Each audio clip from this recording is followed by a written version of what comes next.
Hi, I'm Chris Fitzpatrick. I'm here with Eduardo and Brady Press. Welcome to Bobcat TV. So, what are we expecting here tonight? I'm expecting a big physical game tonight.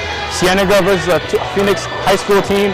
Scrappy physical games out here. Yeah, definitely going to be scrappy. No, I think the offense is going to really take control of both sides of the ball. So, defense are really talented, but I think offense is where it's going to be won tonight. I agree 100%.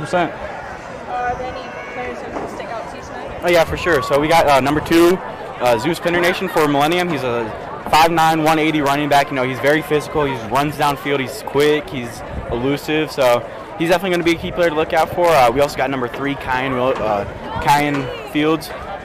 He's a physical receiver, can catch the ball, and if he's in open space, he can make you miss. So definitely key players to watch out for. I agree. Number 2, Zeus, big dude. 1,500 yards in the sophomore campaign last year. That's very impressive at the varsity level, especially at a sophomore.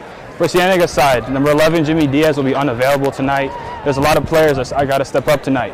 First off, we got number 4, Karan Watson. He's going to step up as a new number 1 receiver for Cienega. Number 13, Ari Dubin. He's going to be the corner that steps up for Jimmy. And with Karan moving to raw receiver, Trey Moore, who's running number 32 I saw earlier, will be the new number 1 tight end. And then Malik Ramirez, number 14, I want to highlight him. Carolina Foothills game, come off 2 pick sixes. Yeah. I think tonight Cienega is going to need some turnovers to win this game. For sure. And then number 77, Big D, Damian Orozco, big dude. Millennium's got big lineman. He's a run stuffer. They like to run the ball. It should be a good one. Yeah. Now, this is a little bit of a bigger question. But Millennium's had 2 wins, while Cienega's had 1 in an off week. How do you think this will affect the Bobcats? They could start out slow, but I think they're going to come out with high energy. You know, they've had 2 weeks to prepare for Millennium now, so they have 2 weeks to prepare. I think it's going to be a really good game for them. Completely agree. Cienega, they've had 2 weeks to prepare for this game. They know what they want to do. They got their game plan down.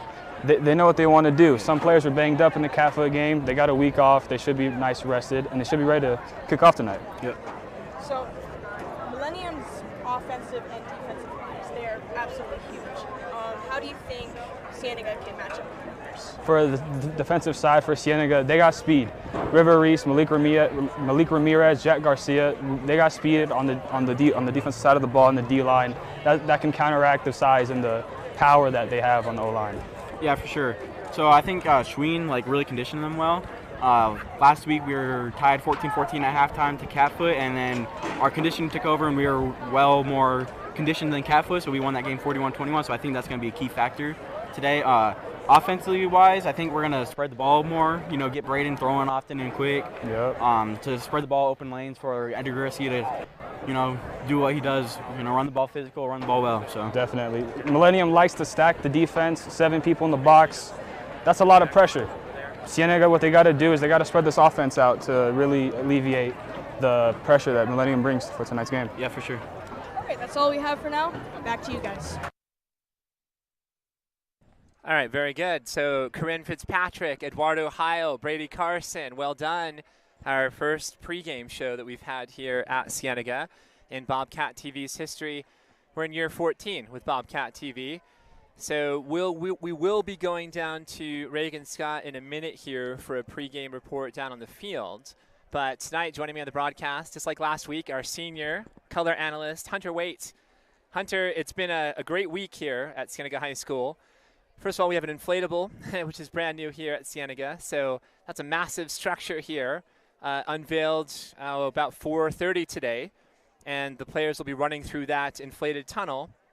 But we have a very difficult match tonight against the Tigers of Millennium High School, hailing from Goodyear, Arizona. 2-0 on the season, coming off of a 49-0 shutout win in week 2 and a big comeback win in week 1 where they were down 21-0. And I think they put 45 points on the board in that week 1 victory. And what are we expecting here tonight, Hunter? It's good to be here for the first home game. And I'm expecting a lot of running from the other team.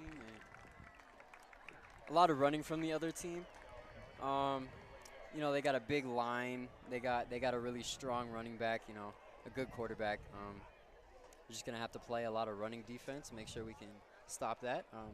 I'm actually wondering, how in the world did they get that inflatable? It looks really cool, but where in the world would you get that?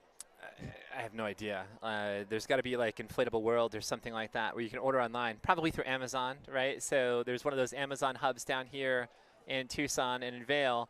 So they probably just shipped it, and it probably came on this rail tracks here, which is about a mile away in distance.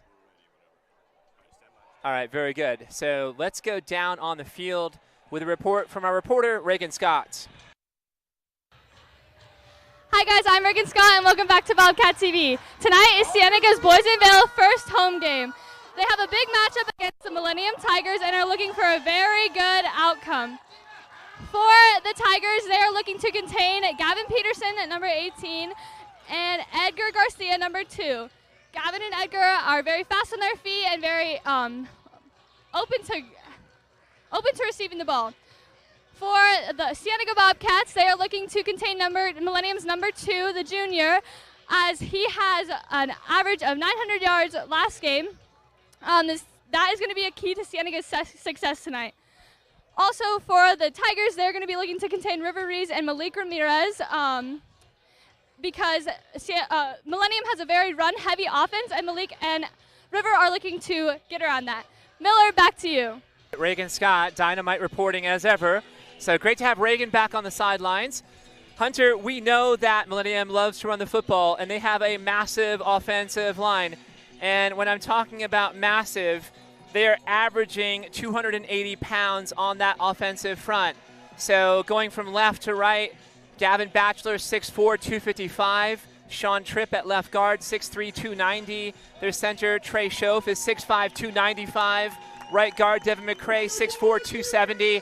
And at right tackle, Mikhail Perry, 6'4", 285. So great double-A American prime beef right there on that line. And they have an elite running back in a junior, Zeus Pinder Nation, number 2. So their parents, I feel like they named him appropriately the Greek god of gods, Zeus. And he's gone off. 1,500 yards last season as a sophomore. 400-plus yards this year as a junior. 7 touchdowns already in those 2 wins from Millennium Tigers here tonight. Yeah, 1,500 yards for your sophomore year is pretty crazy.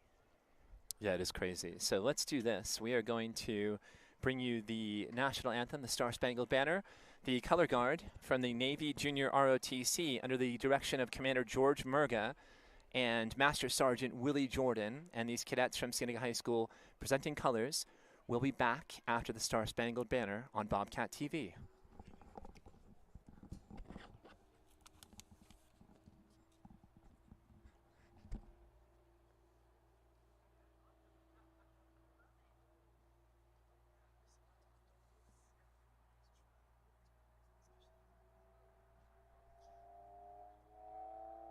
Ladies and gentlemen, singing our national anthem is Mr. Ivan Medina.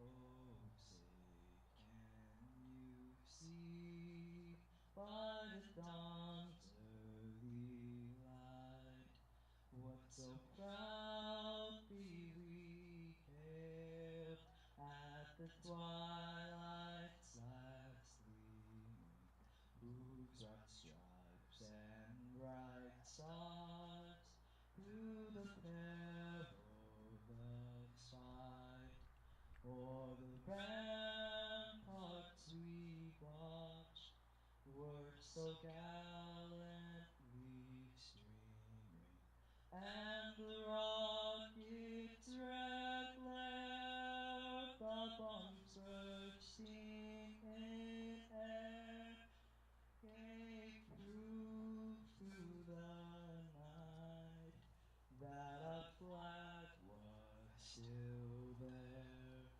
Oh, say does that star-spangled banner yet wave o'er the land of the free and the home of the brave?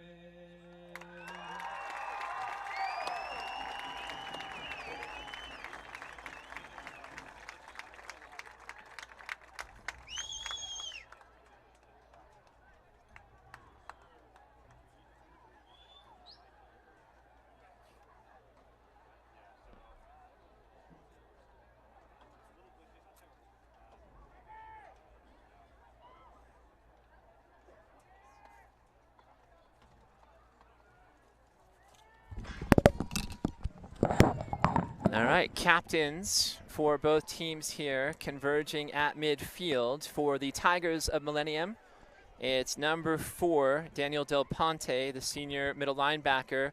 Number 11, Jax Adair, senior defensive end. Number 6, Shaid Wilson, senior free safety. And number 8, senior long snapper, Cole Marzalek. For the Cats of Cienega High School, 16 is Braden Cherry, the senior quarterback. Number 78 is the senior center, Landon Hall. Number 14, senior linebacker, Malik Ramirez. And number 18, senior wide receiver, Gavin Peterson. Your captains here for tonight. The Cats in their copper jerseys, white pants, white helmets, very reminiscent of the Texas Longhorns this evening. And the Tigers of Millennium in the white jerseys, the black pants and the black helmets with a little bit of purple accent here. We'll wait to see how this coin toss shakes out. Referees for tonight's game. We have the referee, Tony Miles. The umpire is Jerry Vanderhayden. Head linesman, William Heath. Line judge, Guy McLee. Field judge, Joe Porter. Side judge, Charles Watson. And the back judge is John Williams, your officiating crew for the game tonight. So it looks as if the Tigers have elected to receive the opening kickoff here. On the broadcast tonight, Jason Miller, along with Hunter Waite, a great senior at Cienega High School. And we had a great pregame show here tonight, the debut of Corinne Fitzpatrick, Eduardo Heil, Brady Carson. Fitzpatrick's a sophomore. Carson and Heil are both seniors at Cienega High School. So, Hunter, we were talking a little bit here. Oh, I thought we had the theme song here from Curb Your Enthusiasm. I don't know if you've ever seen that show with Larry David on HBO. I have not. Okay, very good. But it's a very distinctive theme song. So we talked about Millennium's massive offensive line. We talked about their elite running back, Zeus Pendernation. They also have an elite wide receiver in Kean Fields, number 3, the senior wideout at 6'2", 185. On film, those 3 players stood out to me. And they have a senior quarterback, Derek Berry, but it's his first year at the varsity level, so he's not as experienced as you would expect a senior quarterback to be here tonight. But Millennium is here around 4:30, here early. They were here right before we got here this afternoon, and I feel like they are ready tonight. And the Bobcats, I think, are ready for this game tonight as well. I think they are ready for this game. And, you know, going back to the Millennium team here, the Tigers, those are some big boys at the O-line. So, yeah, I think they're going to be very run-heavy, and, you know, it's going to come down to stacking the box, you know, sending different types of blitz packages, trying to confuse that O-line, maybe shoot through a hole. And good tackle. There's River Reese. Right off the bat comes number 8.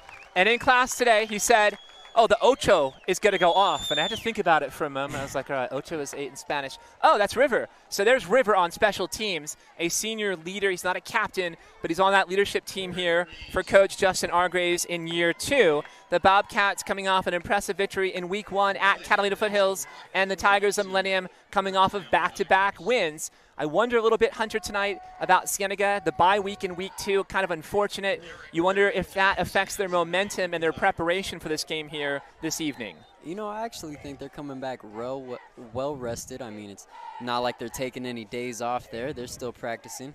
I think they're going to come out ready. Little play action pass that's deflected, and some good penetration there from that Bobcat. And that's big Jack Garcia. So Jack is a junior, number 55. Big, physical, imposing specimen there. Get some nice penetration. Looked like they were trying to run a little screen pass there in the opening play. Yeah, and you know, it's really hard to be a pass rusher and jump up and block one of those passes. I mean, they throwing that ball almost immediately, and yeah, that was a good job by him now. So good energy to open things up for the Bobcats on the special teams tackle by Reese, and the deflection there by Jack Garcia, and dropping back here to throw, rolling to his left, and a good catch there out in space. A gain of 12 on the reception and a first down for the Tigers of Millennium. And I believe that is number, is that 3 or 9? Can you tell that number? I did not see. I think it's number 9. That's Gavin Trim. So Trim is a junior slot receiver 5'8", 148. But a good job there. You saw the wheels from Derek Berry. I would say he's your prototypical high school quarterback. He has good wheels, he can scramble, and he can throw off the run. His arm strength didn't flash to me on film as being elite, nor did his speed, but he has a nice combination of being able to scramble and also be able to throw off the run. Yeah, you can see that their offense is based off of that run and that beast that they have a quarterback or running back. Right. But this quarterback is very capable. I mean, we saw the first completion of the game. And interesting here. So another screen pass here. This one goes to Zeus Pinder Nation. Pinder Nation breaks a tackle, picks up 12 and a first down here for the Tigers. It was a good effort there on the play. He was able to recover off that stumble and get that first down. And you hear fans below us saying Zeus, and I'm like, yes, it's Zeus. So the parents here must have been fans of Greek mythology. Maybe his parents met in Greek mythology class in high school or college. Who knows? But the appropriately named Zeus Pinder Nation, the junior kick returner, punt returner, running back who can also catch out of the backfield. That was another screen pass, 12 yards and a first down. Tigers on the move, 1st and 10 from the 46, and we've got whistles down on the field. So false start going against the Tigers. It'll brought them back 5 yards. It'll be 1st and 15 from the 50-yard line.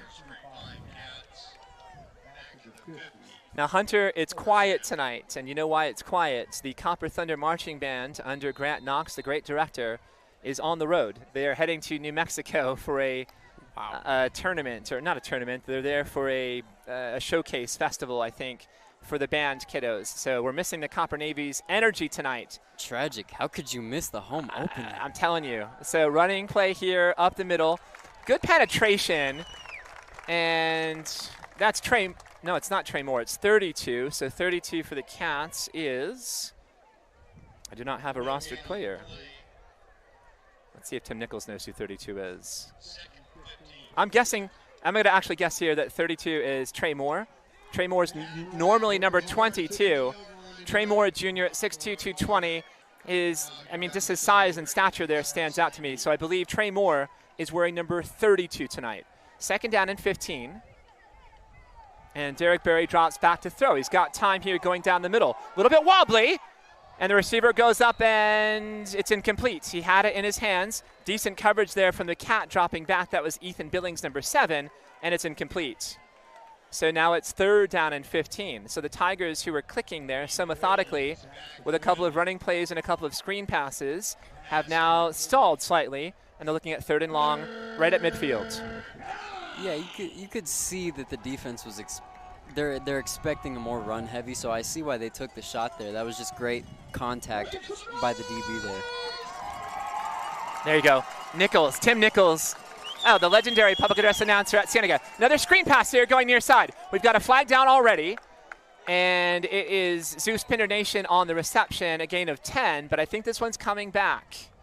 And it is indeed a hold going against the Tigers of Millennium. So it should be 10 yards from the spot of the foul and a replay of 3rd down.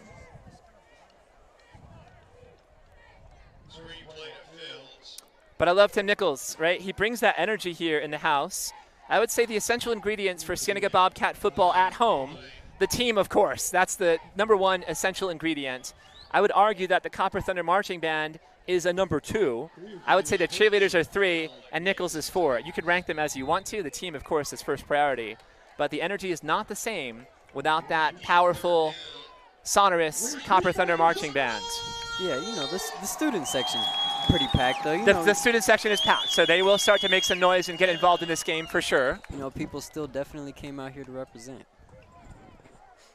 Truly. And you know what? Cienega's got some of the coolest jerseys. It's something about the Copper. They do. It is cool. They do. Number 77, Damon Orozco, making his debut with the Cats this season. He is a massive defensive tackle and I would say a very affable, likable fellow who gets along with everybody. But he's very intimidating down there in that defensive tackle position. Certainly somebody they're looking to utilize tonight to try to neutralize that massive offensive line from the Tigers of Millennium High School. We're looking at 3rd down and 29 yards to go. 9:30 on the clock, first quarter. This is the Tigers on the opening drive. They lost the coin toss and elected to defer or receive the ball, sorry. So the Cats will receive the ball in the second half. Derek Berry, the quarterback in the pistol, looking at 3rd and 29. little bit of pressure there from the left end. A wobbly pass, but complete. A great job to scale the ladder by Kean Fields, the senior wide receiver, who leapt up and made a terrific catch. And he picks up 33 yards and a first down here for the Tigers. They just sent 4, and, you know, they got that big line. He had plenty of time to look through that zone defense, and he saw an opening. It was a good play. Well, I've got to mention this. So number 11, Jimmy Diaz, is inactive for tonight. And the Bobcats had to make several adjustments. You're losing a super talented player on the corner position and at wide receiver. R.A. Dubin, number 13, plays that cornerback position tonight. Handoff goes to Zeus Pinder Nation, and Zeus picks up 5, maybe 6 on the carry. Yeah, you can tell that they sent the blitz there. They knew it was coming on a first down. And you can see, right, it's very effective for an offensive coordinator and for Millennium tonight here, what they are running very heavily. We know that they run the football, so if they're able to run a delayed screen pass, you have the defensive line here with their ears pinned back, and then you've got some vulnerabilities defensively there in open space. Handoff goes to Pinder Nation. He picks up 3 yards. It'll set up a 3rd and short 2.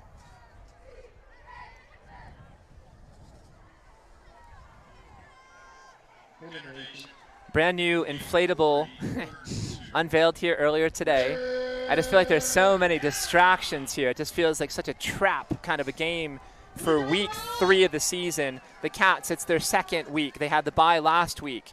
At halftime, the boys volleyball team will be presented with their state championship rings. So stay tuned for that. Bobcat TV, of course, will be there covering the halftime ceremony with Coach Heather Mott and her sublime boys of the class of 2022 and those returning underclassmen who are now seniors and juniors as part of that program, looking to repeat back-to-back. But we will celebrate them at halftime tonight, so be sure to stay tuned for that part of our halftime show. First down for Pinder Nation. What's better than 1 ring? 2 rings? 2. 3 rings? 3, 4. As many rings as you could accumulate. Very good. So we're all good here. We got a great crew tonight. Tony Moran, one of our seniors. Dakota Nettles, another senior. Dakota is our switcher. Tony, I'm going to say, is our field producer. We've got Nick Irvin, the director of Bobcat TV. Justin Romero is running the high camera here. Kirsten Larson is on audio engineering. I have to see my other roster here. Brianna Cueto, Hazelyn Cherney, Ben Gonzalez is super integral technically. And then our debut for our pregame show was Corinne Fitzpatrick, Brady Carson, Eduardo Heil, and of course, last but not least, Reagan Scott, our intrepid sideline reporter for Bobcat TV. 2nd down and 8. Barry back to throw. Looks to his left, firing for the corner. And a defensive player was there to deflect it out of bounds. Incomplete. That was Ari Dubin there in coverage for the Bobcats. Dubin, number 13.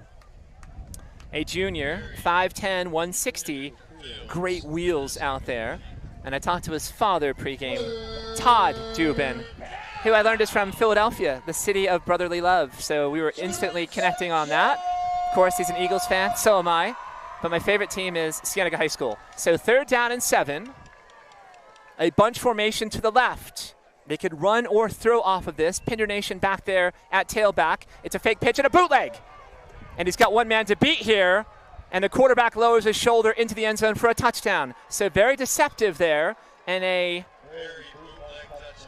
14-yard touchdown run for Derek Berry. Yeah, that was really nice off the bootleg. I mean, they stacked the whole left side, made everybody think that it was going that way. And all of a sudden, he's bounced the other way, and there's only one man to beat. Very tricky business. So a very impressive opening drive here for the Tigers of Millennium High School. Capped off by Derek Berry's 14-yard bootleg touchdown run. The extra point is up, and the kick is good. And that is Jason Weston, the sophomore kicker, who is a perfect 13 for 13 on extra points to open the season for Millennium.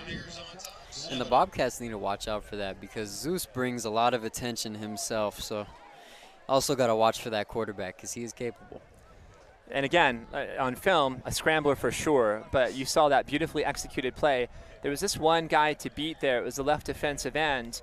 and you're going to have a quarterback running it against a defensive end, and that's always going to be advantage quarterback. So just had that one person to beat. The corners and safeties are back in pass coverage. Too late to try to make a tackle on that one. So a beautifully executed play from the Tigers of Millennium High School. Head coach Lamar Early, assistant coaches Manuel Alcantar and James Fisher, and I talked to Coach John Saunders earlier, who I believe is the freshman head coach for Millennium. So good conversations with those coaches.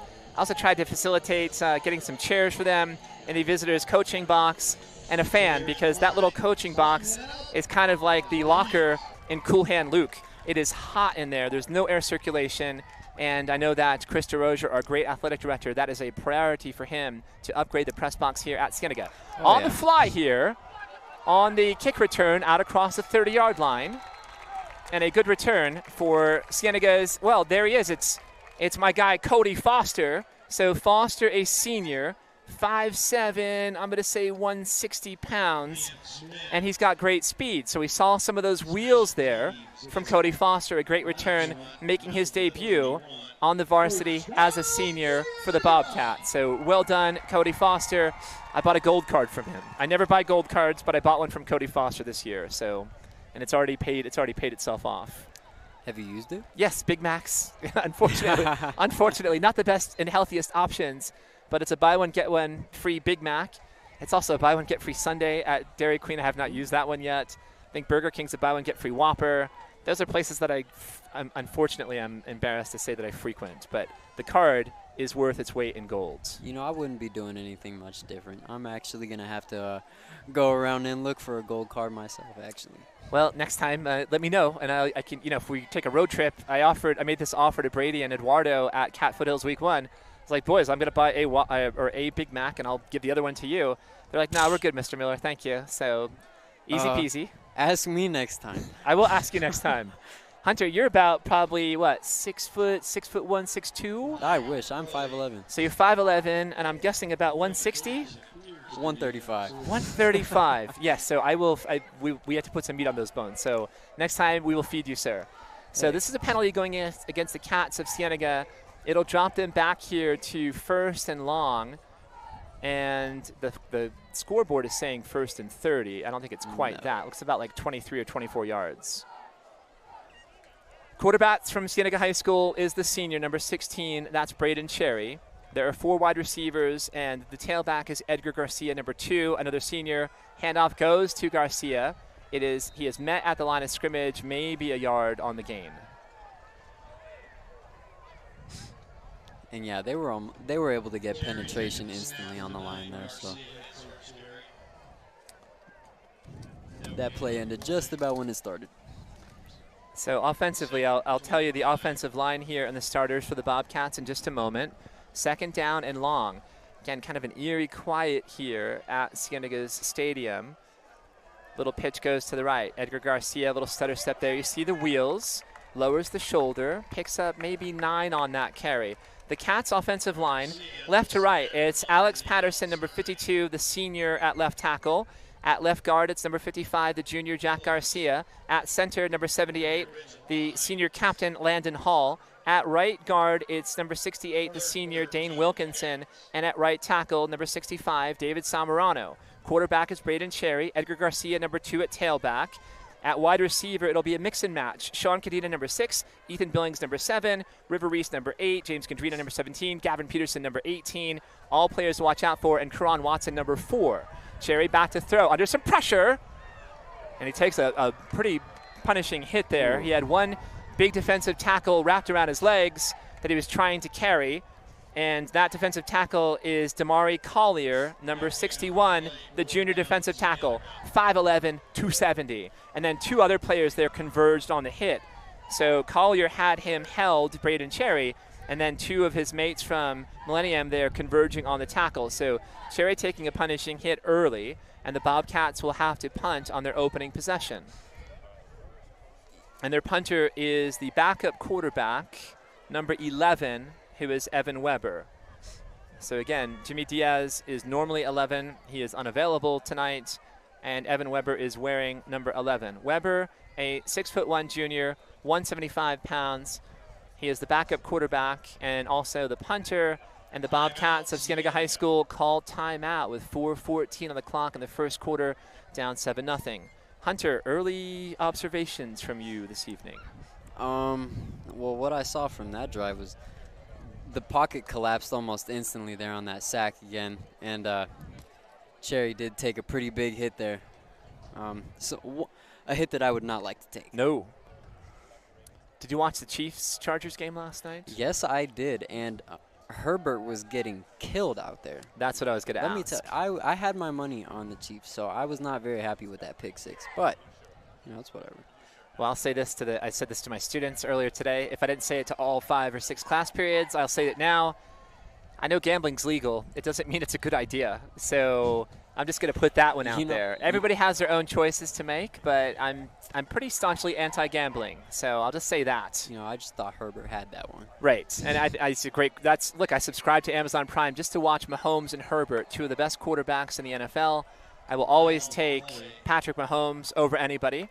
But Justin Herbert is unbelievably talented as well. Those are 2 of the bright, current, future stars at the quarterback position in the National Football League. Yeah, we can politely agree to disagree on that Mahomes take because Josh Allen's the best NFL. Oh, that's right. I forgot you're a Buffalo Bills fan. Yes, Josh Allen is elitely talented as well. Absolutely superb.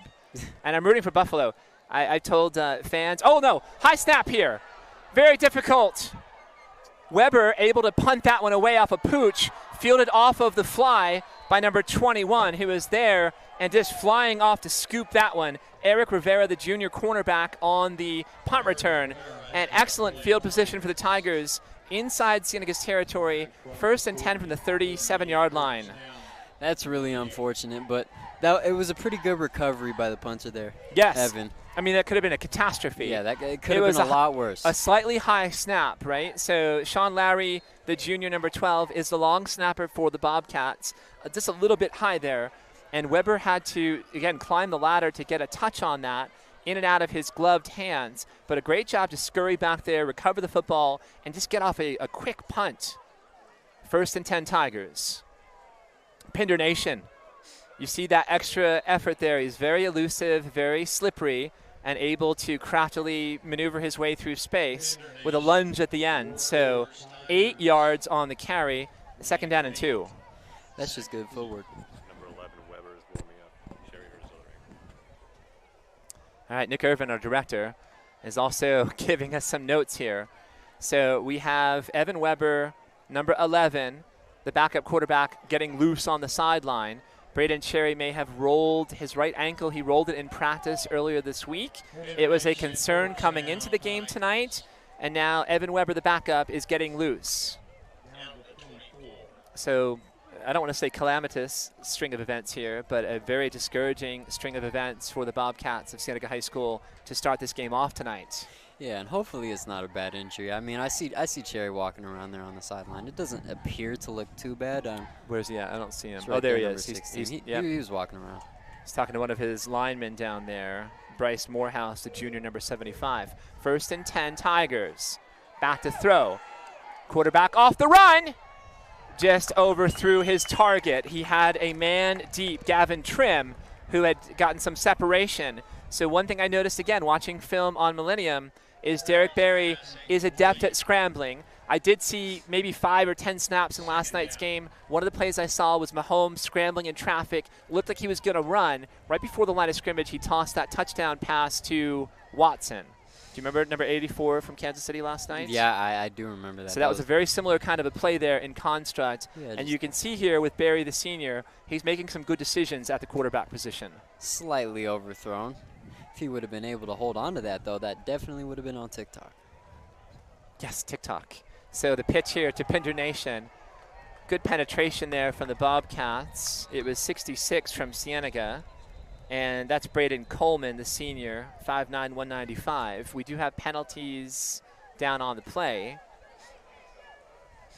Let's see what this penalty is. Oh, boy. So Tim Nichols, the public address announcer from Cienega, is saying that there's a face mask. That's the indication down on the field. Let's see the official here. Personal foul, face mask, the 15-yard variety. So a series of unfortunate events early against the Bobcats tonight. Yeah, that's going to be a costly penalty.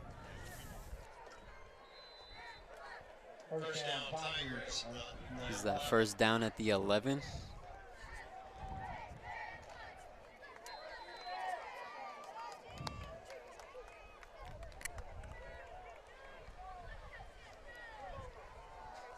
Handoff, Pinder Nation, left side.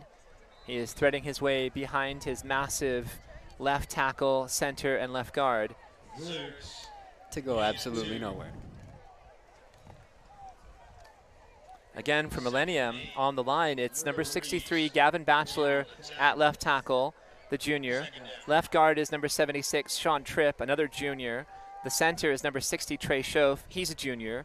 Right guard is Devin McCray, number 55. He's a senior. And at right tackle, another junior, number 77, Mikhail Perry. Again, massive 1,400, almost 1,500 pounds there on that O-line. Pinder Nation, left side, threads his way forward, cuts back, and is in the end zone for a touchdown. Ooh. 10 yards on the touchdown run by Zeus, Pinder Nation. That is a very shifty running back. That was a beautiful cutback to avoid the first defender there. And easy, making it look easy running in. Making it look easy.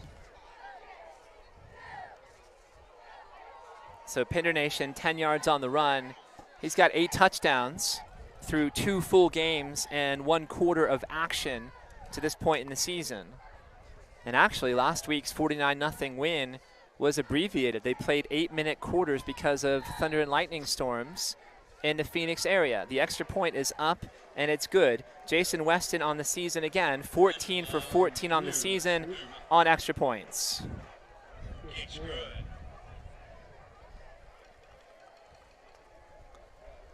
Well, Hunter, the energy here, whatever energy there was, has dissipated or evaporated into the atmosphere. Yeah, you can see that the momentum is on the Tigers' side right now. And I just wondered, psychologically coming into the game here this evening, again, my concerns were twofold coming in. 1, Cienega off of a bye week. 2, Millennium coming off of 2 consecutive impressive wins. And then 3, the absence of Jimmy Diaz and how that affects the entire calculus tactically from Cienega's perspective. You're missing an elite wide receiver. There's no other way to say it. An elite shutdown, lockdown cornerback, an elite kickoff and punt returner, and a very charismatic presence on the field. So the Cats here kind of scrambling unexpectedly, trying to plug multiple holes. And I've got an image of a cartoon with a person trying to stop a dam break, trying to plug fingers into holes. That's kind of like how I envision the coaching staff from the Cats tonight, just trying to replace that massive presence in different positions in all facets of the game. All right, here's Cody Foster. So Foster across the 10. Now he's trying to run all the way to the sideline here. He's got some great wheels. Now cuts it back. Oh, boy. And he's swallowed down at the 10-yard line. So you saw the idea there, and it's so tempting to just run laterally, hit the sideline, and fly vertically. But you've got to cut up quicker, and you've got to be a little bit shiftier and maybe a little bit more unpredictable in how you run that football. So once he had seen that the edge was not there, he put on the brakes, tried to cut it back, Barry Sanders style, going back to the 90s. I don't know if that's a player you're familiar with. Oh, yeah. Have you seen highlights of Barry Sanders? I've seen Barry Sanders. Very good. I would consider him the best. I mean, you've got Gale Sayers, you have O.J. Simpson, you've got Walter Payton, Sweetness, you've got Emmett Smith, the all-time leading carrier, other great running backs, I'm sure, from back in the past and the present. But I would put Barry Sanders probably number 1 on that list of all-time great running backs. Yeah, I would say no doubt on that.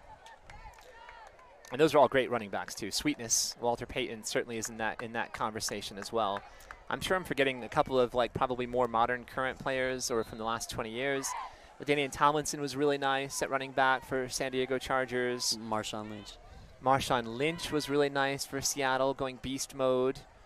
I'm trying to think who else. I know there was a great running back from the Rams in that early 2000s team.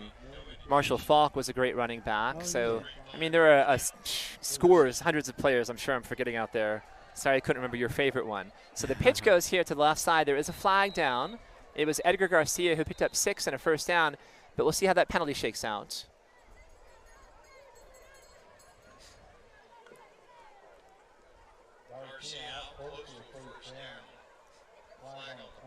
I just want to hype people up somehow here. It just feels so dejectedly quiet. Yeah, the Bobcats here, you got to focus on minimalizing this damage, driving down the field, and hopefully they're able to bring this down to a one-score deficit. Well, I see my guy down there from the Arizona Daily Star. That's Kelly Presnell. He takes great photos for the Star, so be sure to look out for his photojournalism tomorrow, or maybe even late tonight on, I think it's AZ. It used to be azstarnet.com. It's the Arizona Daily Star, so if you look at that. And then next to Kelly Presnell is Cienega's intrepid sideline photographer, and that's Isaac Parks. He's a senior, one of Tim Nichols and Chance Calger's brightest students for sure. And then we've got some Bobcat TV crew down there as well. So it's going to be 1st down and 10 for the Bobcats from their own 12-yard line. And Braden Cherry is out there. Again, the right ankle is probably swollen to about twice its normal size. And Millennium shows blitz. Play action, quick pass. The outside is picked. It's going to be a pick 6 most likely here. Going into the end zone with an interception and a touchdown. Shockingly here, it's Shaid Wilson, number 6, the senior free safety. Shaid, I'm going to call it a 15-yard pick 6 for the Tiger, the senior, Shaid Wilson. Yeah, and you could see that he saw that it was a zone coverage, so he tried to hit the seam there on the inside, but he saw it. Telegraphed a little bit, right? So, again, Cherry's so good at play action.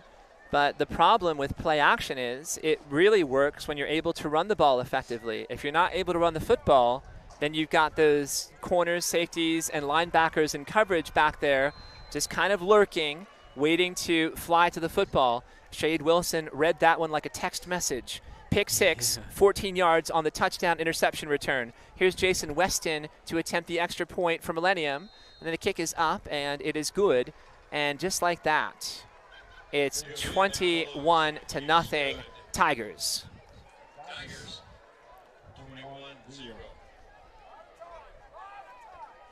This is great. So, I mean, not the score, but you've got fans here imploring and reminding everybody that there's a lot of time. Absolutely, there's plenty of time on the clock. Oh, yeah. So the Cats, right, it starts with one possession, I would say. And they've really got to tighten it up here in all 3 phases of the game. Offense, defense, special teams. Yes, they've got an eternity of time. 56 seconds left on the first quarter, the entire second, third, and fourth quarters. But the trends here early, certainly, all Millennium. They've got the momentum. They certainly have a size advantage on that offensive and defensive front. And their playmakers have been as advertised. Pinder Nation at running back, Kean Fields at wide receiver, Derek Berry at quarterback. And there's Shaid Wilson defensively, number 6, who, again, he was the player that stood out for me watching tape or watching film on the Tigers. A big hitter, number 6, at the free safety position. And there he was with the pick 6 interception. Yeah, that was a good interception. And like you said, this is only the first quarter. And I've only seen this crowd grow. So I think that as soon as we can get some points on the board, they'll be back in this game. Well, I like your optimism, Hunter Waite. So Always got to stay positive. I agree. So Hunter Waite is on color tonight. I'm Jason Miller on play-by-play. I'll hit the Bobcat TV, the whole crew here in just a moment.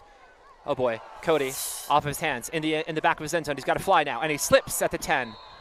Boy, his wheels. I know his mind here was thinking, we're flying, we're going, we're moving forward. He's got to regroup a little bit. I would just encourage Cody to go to the sideline, hit that Powerade, get some Powerade in your system. Clear your mind. I told him earlier today in 6th period, Cody, I want to see you flying. Like, I want to see you flying tonight. And visualize everything you're going to see tonight. The ball being kicked toward you, you catching the ball, and then flying through space. Hey, don't get him wrong either. That turf can be slippery. Yes, sometimes. it can. It really can. Yes, it can. It depends on the kind of cleats and shoes you've got. All right, very good. Nick Irvin here is telling me Evan Weber is out there at quarterback. So Weber, the pitch here goes to the left side to Edgar Garcia. He takes a bump and is pushed out of bounds at the 13-yard line. In there on the tackle, it was number 4 and number 12. Number 4 is Daniel Del Ponte, the senior middle linebacker. Number 12 is the senior cornerback, Desmond Ingram, at that right corner position. Both Ingram and Del Ponte are seniors for Millennium.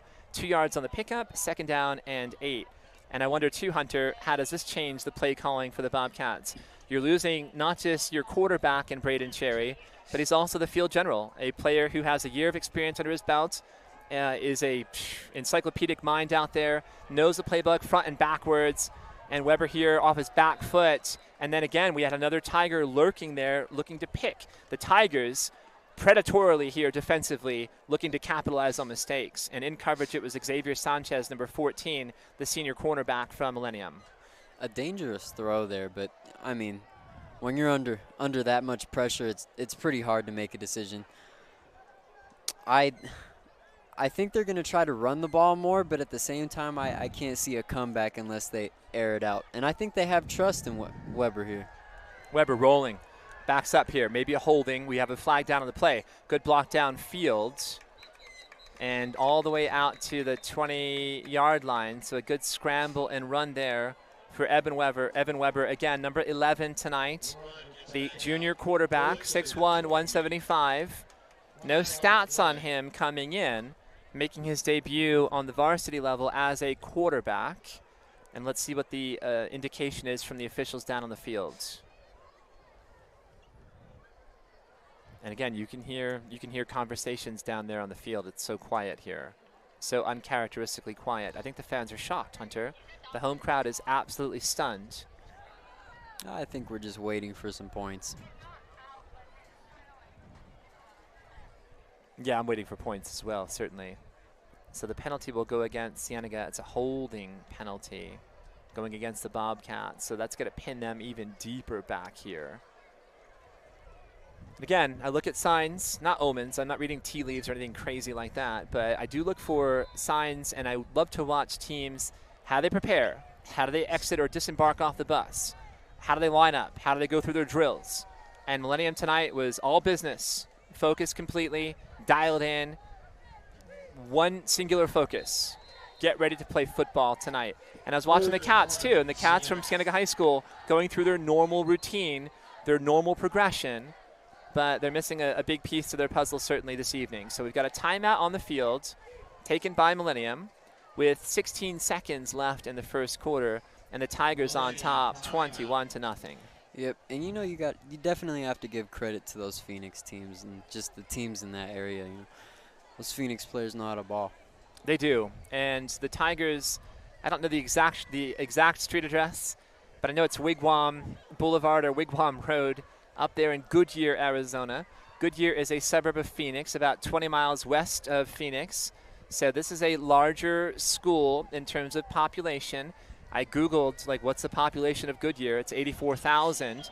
I also Googled the population of Vail. It's about 16,776. So they have a size advantage on paper in terms of their personnel. They have a larger talent pool theoretically from which to draw from, which again are all signs for me that are concerning. The JV and varsity teams from Cienega beat the JV and varsity teams from Millennium, which was an encouraging sign if you're a Bobcat fan. But the varsity players here from Millennium are just completely focused and professional and dialed in to this point tonight. 3rd down and 11. Play action, fake pitch. Pass goes here to Ari Dubin. Dubin, good speed, close to the 20-yard line. And he's forced out of bounds. It's going to be close to that marker. I don't think he has it. Desmond Ingram, the senior corner, on the tackle. Let's see where the ball is spotted. Nope, about a 2 yards shy. 4th and 2. And I think you have to punt. I think you have to punt this ball based on where you're at in the field position. So Evan Weber will stay out there. Now again, he's number 11, and he also has those fluorescent orange shoes, so you can't miss him out there on the field with those orange cleats. 9 seconds on the clock, first quarter. Dropping back to return the punt is number 8. Or sorry, that's number 6, Shaid Wilson.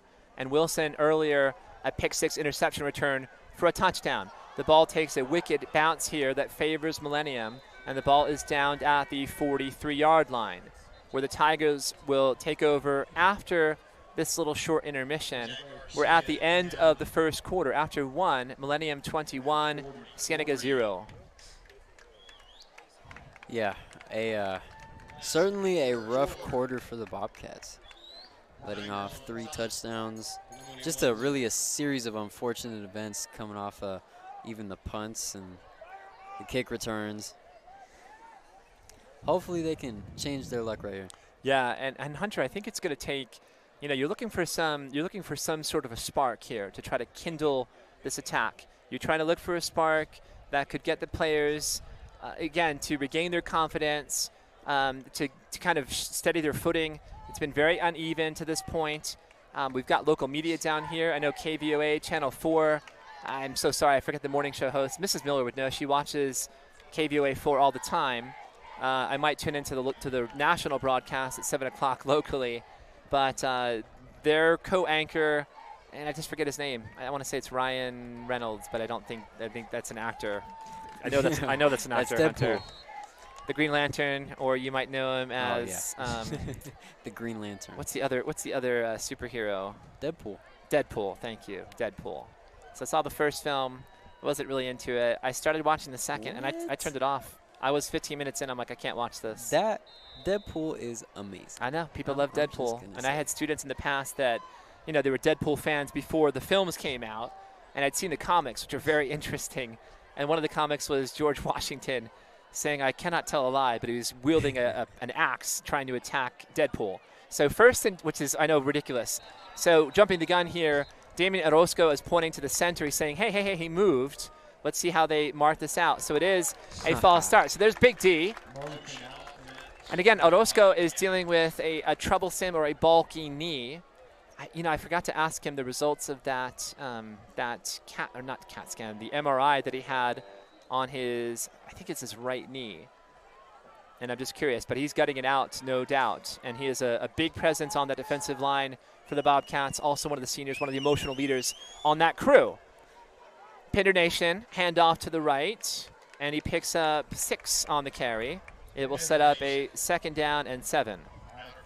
And the spark that this team is needing right now, that could literally just be a defensive stop. It just needs to be something.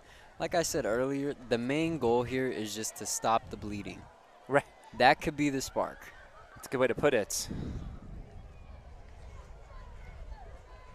Get a turnover on downs here, an interception, a fumble. Get the offense in a decent spot because they've spent the whole game all the way back in their own territory. That could be the spark for this. That could be the spark for this team easily. Get them back in this game. Timeout taken by Millennium. So 11-17, second quarter, and the Tigers of Millennium High School on top, 21-0. We're thinking we're going to have a special guest here at some point tonight, just for a cameo appearance. Cole McFarland, one of the great Bobcats from Cienega High School, graduate of the class of 2022. Saw him earlier today. He popped by. He is an employee at Ocotillo Ridge Elementary School as a paraprofessional. His younger sister, Reagan McFarland, one of the juniors on that girls volleyball team under Coach Mark Kornichuk. And Cole was like, hey, I'm thinking about popping. I'm like, Cole, pop on by. We'll save a headset for you. He's like, just a cameo. So we're hoping at some point that Cole McFarland will come here. He'll bring some bright cheer to our broadcast tonight for sure, Hunter. Yeah, of course. Sounds good. Neil Diamond, are you a fan of Sweet Caroline? Bum, bum, bum. Yes. Fenway. Of course I am. Fenway Park. Who isn't? Yeah, it's one of those iconic American anthems, I would say. Got a Paul Pierce jersey down there representing the Celtics. Always good to see.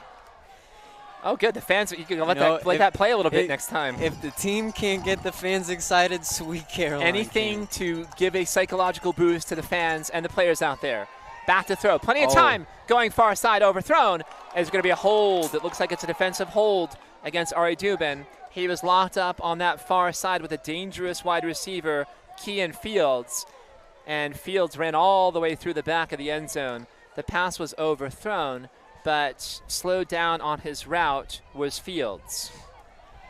Yeah, it was an overthrow there, but you could see that he bit on that double move, and that's what caused him hold him. It's tough. And Dubin, again, super fast, right? But just getting his experience here at the varsity level, it's a big escalation when you go from JV to varsity or freshman to JV.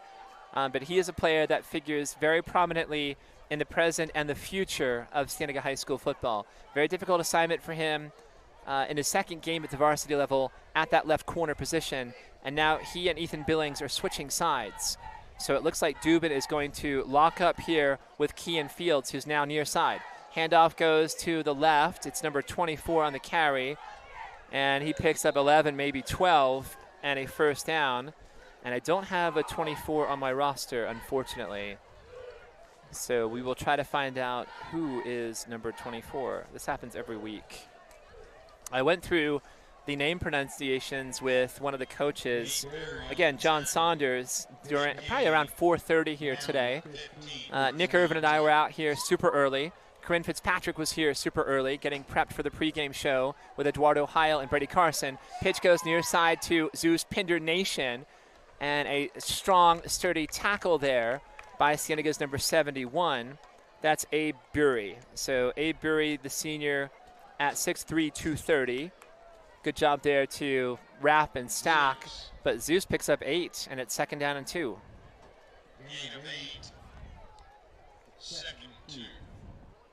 Yeah, and that was a good run there to make it a 2nd and 2 off of that pass interference.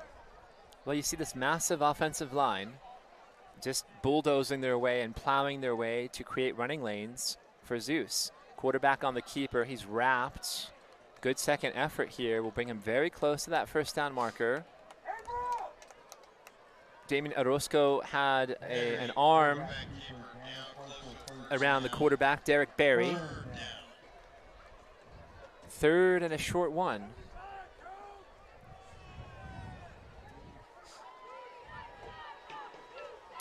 Great patriotic themed night here for Cienega High School. You see a lot of the students in the student section draped in the American flag. You've got students as well wearing the cowboy hats that are stars and stripes, bedazzled. You've got fans and parents and staff wearing T-shirts with the American flag on it. And you've got Zeus Pinder Nation on a touchdown. 6 yards on the carry for Zeus. And just a good gap created by the O-line there. And, you know, Zeus, that guy's a powerhouse. Yeah, he is. And, you know, you talk about a very patient runner. The most patient runner I can think of in the NFL in recent years would be Le'Veon Bell, who was a former great Pittsburgh Steeler, then went to the New York Jets and had less success. But that's as patient as a runner that I've seen at the NFL level. The extra point here squibs its way through by Jason Weston, who, again, is perfect. He has a perfect 16 for 16. And so suddenly here, so shockingly, it's 28-0 Millennium up on top with 9:15 on the clock in the second quarter. Well, they have not stopped the bleeding yet. Wow, it's hemorrhaging. I guess that's the medical term. You want to put some direct pressure out there. Never a tourniquet unless it's absolutely dire life and death situation. Yeah. But direct pressure, wrap it up, and just try to get this bleeding stopped. And you were seeing long faces, crestfallen fans, stunned, just absolutely sullen. The number one expression I'm seeing here is the chin in the hands of the fans in this grandstand. They are absolutely stunned. I was not expecting a score like this either. But I still have a bit of confidence that they can drive down this field. They just need to ensure that they can protect the quarterback. I like that optimism, Hunter Waits. I really do. The Bobcats of Cienega going left to right now. You have Cody Foster, number 30. You've got Ari Dubin, number 13. So Foster's a senior. Dubin's a junior. You have Karan Watson there, who would be kind of like the lead blocker standing at the 20-yard line. And here is the kickoff. And it's Cole Rogers, number 25, the sophomore, who handles kickoff duties. That ball is kicked all the way into the end zone. Good job there by Cody Foster to retreat and field that one. He was ready to fly, but of course it's a touchback. So the Cats will have 1st and 10 from their own 20-yard line. Again, fans, we want to make sure that you stay tuned at halftime. we will bring you live coverage of the Cienega Bobcats State Championship boys volleyball team, part of that class of 2022. And Coach Heather Mott, and I saw her husband Paul Mott and her family, they're all setters. So Heather Mott was a great setter in volleyball. McLean Mott, a graduate, I think, of 2016, who won a state title back in 2016, a setter. Her daughter was a setter. Carson, her middle son, was a setter, part of that state title team as a freshman in 2016. And then Caden Mott, who was a freshman at Cienega, will take over the reins in the Mott family. And I think the lineage there of setters for that part of the family will be broken. Edgar Garcia on the carry to the right side. A stout tackle made by Eric Rivera, the junior cornerback, a gain of 2. Every yard here for Cienega to this point, Hunter, has been hard fought. Yep, and that was a solid hit by the defender. Solid. There. You heard the pads there. Yep, you could Crack, hear the pads crackle of the crack pads from up here. Who's Buffalo playing on Sunday? The Titans. Do you have the NFL tickets? I wish, honestly. What? Yeah, but I will be looking at that play-by-play. All right, I'm going to send an email to your parents here. Dear Mr. and Mrs. Waite, I think it's imperative that you maybe get the NFL ticket for this season. It could be a magical season for Buffalo. I'm always rooting for them, even though I'm not a Bills fan. I always every Super Bowl I've rooted for them. Difficult, dangerous, slightly tackle there. Evan Weber is corralled. It was a high tackle, but clean by Jack Sadair, number 11, one of the captains for tonight from Millennium. Again, wrapping up very high, and it's 3rd down and 12. Again, I think they need to establish more short routes, just trying to get the ball out immediately, because it looks like Cherry and Evan are running for their lives around in that pocket because it collapses. I'd say they have about half a second before they have to start running. And again, Braden Cherry is out. He has the right ankle that is swollen. He rolled it early this week. Good pass there out in space, and there's a flag. So that might be targeting, or at least roughness, or maybe interference. That was definitely an unnecessary roughness call. And that was way after the ball was thrown. He cracked him straight in the helmet. Well, I like this, though, too. So you've got number 8 out there. That's River Reese. So he's one of the stalwart tacklers at linebacker defensively for Cienega. Also a very emotional, fiery leader, very charismatic. He's out there at wide receiver. He's trying to make a play, and he's fearless. He would run, I think, literally through a brick wall to do whatever it takes here. So in there in coverage was Shaid Wilson. Again, Wilson, a 14-yard pick-6 interception return for a touchdown in the first quarter. And the Bobcats will have, I think, their first down on offense tonight. Is that the first down? I think it is. So 1st and 10 at their own 33. Evan Weber, number 11 at quarterback, the backup quarterback, making his debut at that position tonight. Gets the play called from Coach Lewis Nightingale from the sideline. The Bobcats have 2 receivers on the top. Now River Reese heads out to the top to play in that slot position, and there's all kinds of movement, all kinds of confusion, and Coach Nightingale steps on the field and calls a timeout. Yeah, it's so hard, Hunter. You've got kids who aren't used to being at those positions tonight. There are a multitude of changes. Again, starting with Jimmy Diaz being out. You have Karan Watson, who usually plays the tight end position, playing, I guess, the X receiver outside. And then you've got different cats who are subbing in and rotating at the slot and at the other wide receiver position. Yeah, and you know, when you're jumping straight into a varsity game from JV or something, those play calls can be very confusing. You see people scrambling around there trying to find where they need to line up. Yeah, you know, those play calls, they're just random words. They're just random words, and you have to be there and practice every day to live them, to breathe them, to sleep with them, to dream about the plays in the playbook. All right, let me hit the crew from Bobcat TV quickly tonight. Nick Irvin, the director. Corinne Fitzpatrick is our pregame host. Brady Carson, Eduardo Heil, pregame and halftime analysts. Reagan Scott, our field reporter. Kirsten Larson up here running the technical and as technical director. Brianna Cueto is running a camera. Hazelyn Cherney running a camera. Edgar Garcia is tackled for a loss at his own 22. And Ben Gonzalez is also running a technical position. Tony Moran is one of our producers tonight.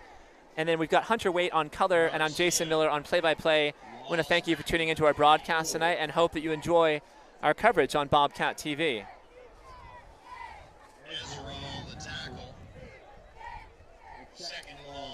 And everybody got water, right? No. You have your water? Yes. Thank you, Mr. Miller. Oh, it's my pleasure, sir. I mean, we had to stay hydrated. I think, you know, I don't think these are things that you guys think about typically, so always bring water. When it gets cooler, always bring a hoodie or a sweater, maybe some gloves later in the season, who knows. So back to throw here, Weber. Under pressure, and he completes the pass to the far side on a slant to Karan Watson. So Watson picks up 9, and it sets up a very manageable, or at least a much more reasonable here. Third down and 7. That was a good throw by Cherry there. He took a pretty nasty hit as soon as that ball left his hands. Way to throw that under pressure. Third down and 8.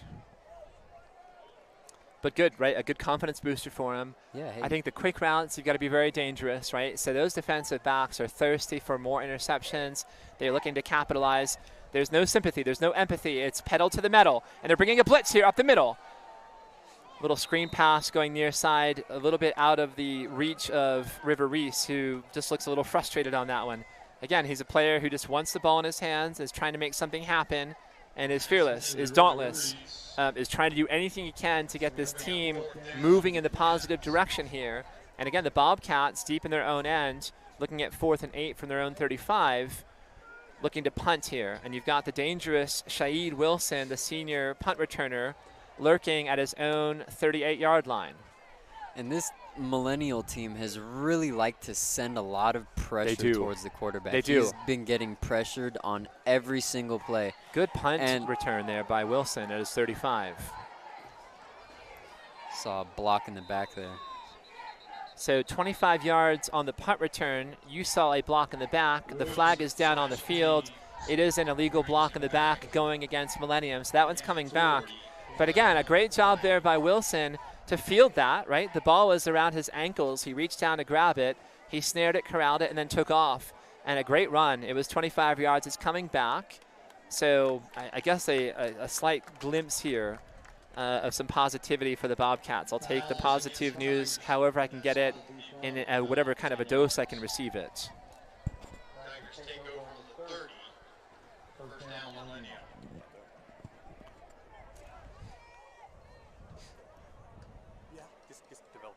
Okay, so this is interesting too. So again, Nick Irvin, who is the whiz kid, the brilliant director of Bobcat TV, who's getting married in 8 days. So I want to send my pre-congratulations out there to Mr. Nicholas Irvin and his fiancée, Bryn White. And there's Mr. Irvin and maybe Mr. Irvin's grandfather as well. So Nick's dad and his grandfather both here on top of the press box, the catbird seat. But Nick Irvin, who's not just the sterling director of Bobcat TV, he's also my ferret of information. And he just texted and showed me here that Coach Justin Argraves is not here on the sideline at the moment. And that, I guess, is a developing story. So you have coaches with experience. Lewis Nightingale, certainly the offensive coordinator, a very successful head coach at Santa Rita High School. And I don't know the rest of his coaching background, but he's somebody who's very experienced.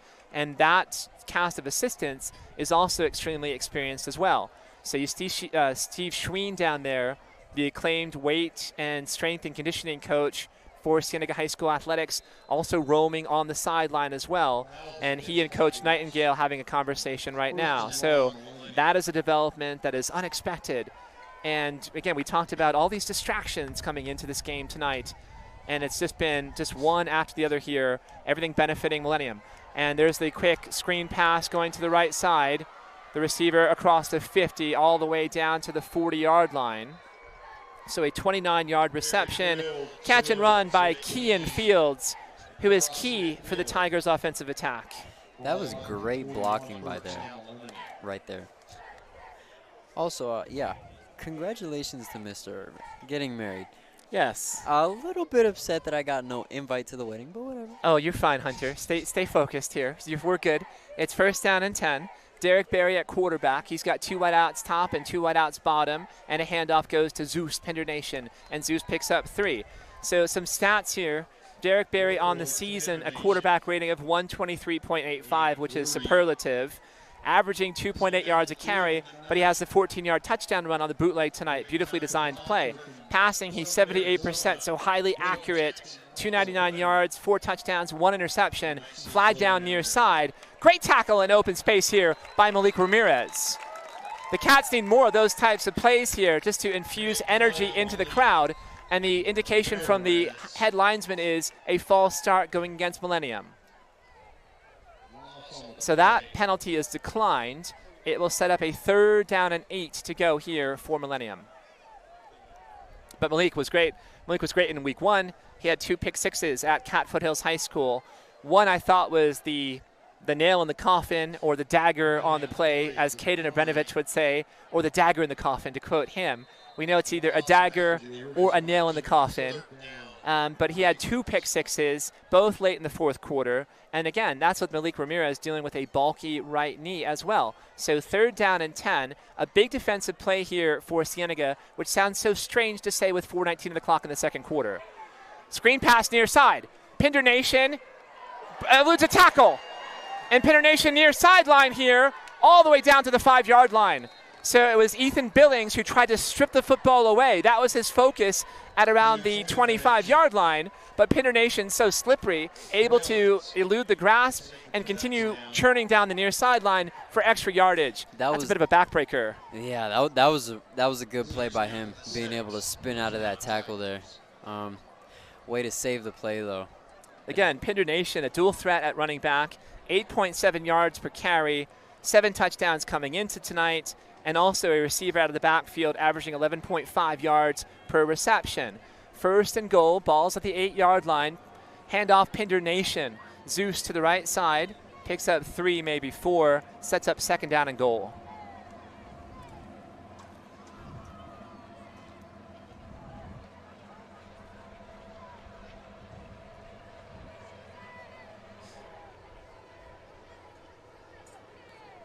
And you hear the train, it's so quiet. The sound of the train heading east here. Vail, Arizona, the town between the tracks. 12775 East Marianne Cleveland Way, Vail, Arizona 85641. 2nd down and goal. 2 wideouts near side. Pinder Nation takes the handoff and just trots into the end zone untouched. 3 yards on the touchdown run by Zeus Pinder Nation. Again, amazing blocks by that huge O-line that he's got. He was able to just walk into the end zone, though. So for Zeus, coming into the game with 7 touchdowns. At the moment, 10 on the season. He's got a hat trick tonight with 3 touchdowns. 10, 6, and that was 3 yards. That makes this a 5-score deficit for the Cats here. And yes, 3 minutes left in the 2nd quarter before halftime. They do have time to put points on the board here. Jason Weston on the extra point, and he's perfect 5 for 5 tonight. He's a perfect, sorry, I thought it was 12 for 12 coming in. I've got his stats somewhere. Is that number 17? He's perfect on the season. I don't think it's quite that many touchdowns. I have so many notes every different direction. So 12 and 5 is 17. Yes, good math, sir. Thank you. Hunter Waite is sharp as a tack, folks. So our senior here, our color analyst on the broadcast tonight, a senior at Cienega High School, a player with experience at wide receiver at Sal Point Catholic High School, and we're glad that you've transferred here to Cienega. We're happy that you're a Bobcat, sir. You know, I am very happy too. I've got a shark sighting here, a land shark. So there's a student here with a shark mask on. And if you're shark phobic, I don't know what the term is for that one, you might have some chills here. So you got somebody just kind of prowling or trolling, I suppose, on the sidewalk here near side, just outside the track. Again, we've got 3:07 on the clock in the 2nd quarter, and at halftime, we will bring you the ring ceremony, the presentation of state championship rings. I'm sure Joe and Jan Grossi from Jostens are probably going to be down there. Principal Kim Middleton shall be presenting all of the champions from Cienega High School's magical 2022 volleyball boys team that won the state championship last spring. So that'll be a moment of celebration.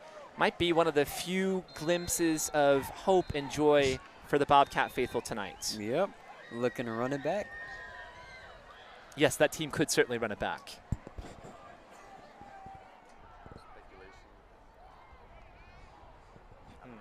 Interesting. So we're going to try to find out some information on this developing story tonight. Again, Coach Hargraves is not on the sideline that we have seen, and that is a developing story that we shall track. So much turmoil today. And again, I looked at this game as a trap. The Bobcats coming off of a bye in week 2. Millennium coming off of 2 impressive victories in week 1 and week 2. More seasoned, more battle-tested. You have the distraction, I would say, although I love that inflatable Bobcat over there, but it just seems very theatrical. Here's my guy, Cole McFarland, coming out here to join us. You're the ray of sunshine we needed, sir. We're going to give you a headset right away. Very good. So Cole runs in hot here. He's rocking that Arizona Cardinals hat. He's got his sunglasses on, nodding the head here. Yes, yes. So we'll get you set up here in just a moment. Put that headset on your head and put this mic right in front there, Cole.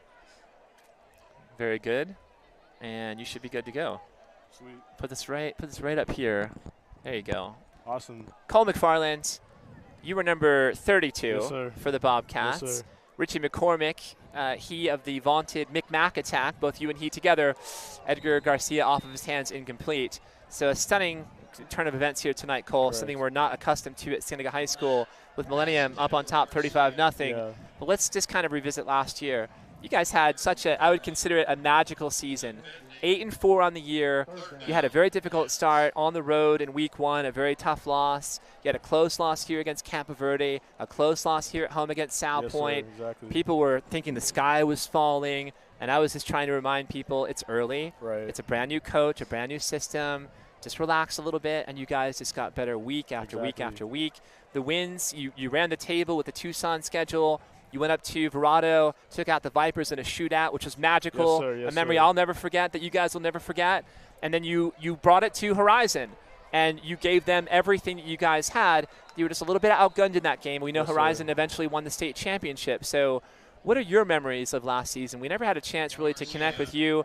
Great players. You, Richie McCormick, C.J. Handgartner, JoJo Parker, Brody Coleman, Garrett Montgomery. Thank you, Garrett Montgomery. Nolan Baker. Yes, I Nolan can name Baker. all my guys. I Keep- miss all of them. Yes, keep going. All those guys are just wonderful Brady players. Belts. We Brady got Belts. We got Shug, Big Shug. Shug, yep. Big Shug's down here. Oh, And, nice. Yes, sir. And we got, let's see, obviously you got some good juniors here that are still playing. That Right. were on our team. And, you know, I expect these guys to bounce back. You know, that's one thing that I'd be saying right now is, you know, kind of the start that we got off to last year.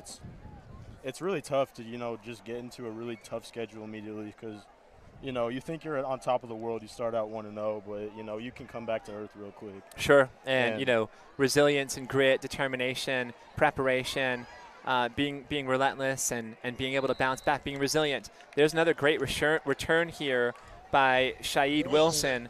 So, Hunter Waite, I want to introduce you to Cole McFarland. Hunter is a graduate of the class of 2023. Cole McFarland, a great graduate at Cienega High School of last year's class of 2022. Dynamic football player. Did you wrestle as well, or just no, football? No, sir, just track and football. And your sister Reagan's a junior. Yes, sir. She's on that girls' volleyball yes, team. Sir, yes, sir. Very good. So this is a surprise, right? So, I mean, look, I knew this game was a trap. I knew it was very dangerous. I thought on paper that Millennium had a size advantage on the offensive defensive front. They also have an elite running back in Zeus Pinder Nation, a quarterback who is a classical high school quarterback who can scramble and throw, and a very dangerous wide receiver in Kean Fields. All those players have kind of dazzled tonight here, right. But the Bobcats are just absolutely stunned here at 35-0. Well, here's what I'll tell you, Mr. Miller. It's football is a game of ebbs. Football is a game of ebbs and flows, and anyone who's ever played will tell you the same thing. And you know, you hit these rough patches, and it's tough because you know I've been in that spot where it's really demoralizing, and I can tell just by the body language right. they're demoralized. You can see it. It's like I said, it's tough, and not to mention they're down their head coach right now because Coach Hargraves had to leave. That's what we don't know. Do you have any information about that? I can give you this. Coach Hargraves he had to leave. He was down in the parking lot, really distraught. Brody told me, and so I'm thinking it's something personal, but that's all I got on that front. Okay, so we're going to put our best out there. Coach Dustin Hargraves, if you're out there listening and watching, we want to send you our very best. Here's a coach that I think is absolutely fantastic. Here's a person who I think is absolutely tremendous as a person. He, I think, is a great leader and an administrator. He's my principal in the 400 house. I have nothing but superlatives and great things to say about Coach Dustin Hargraves.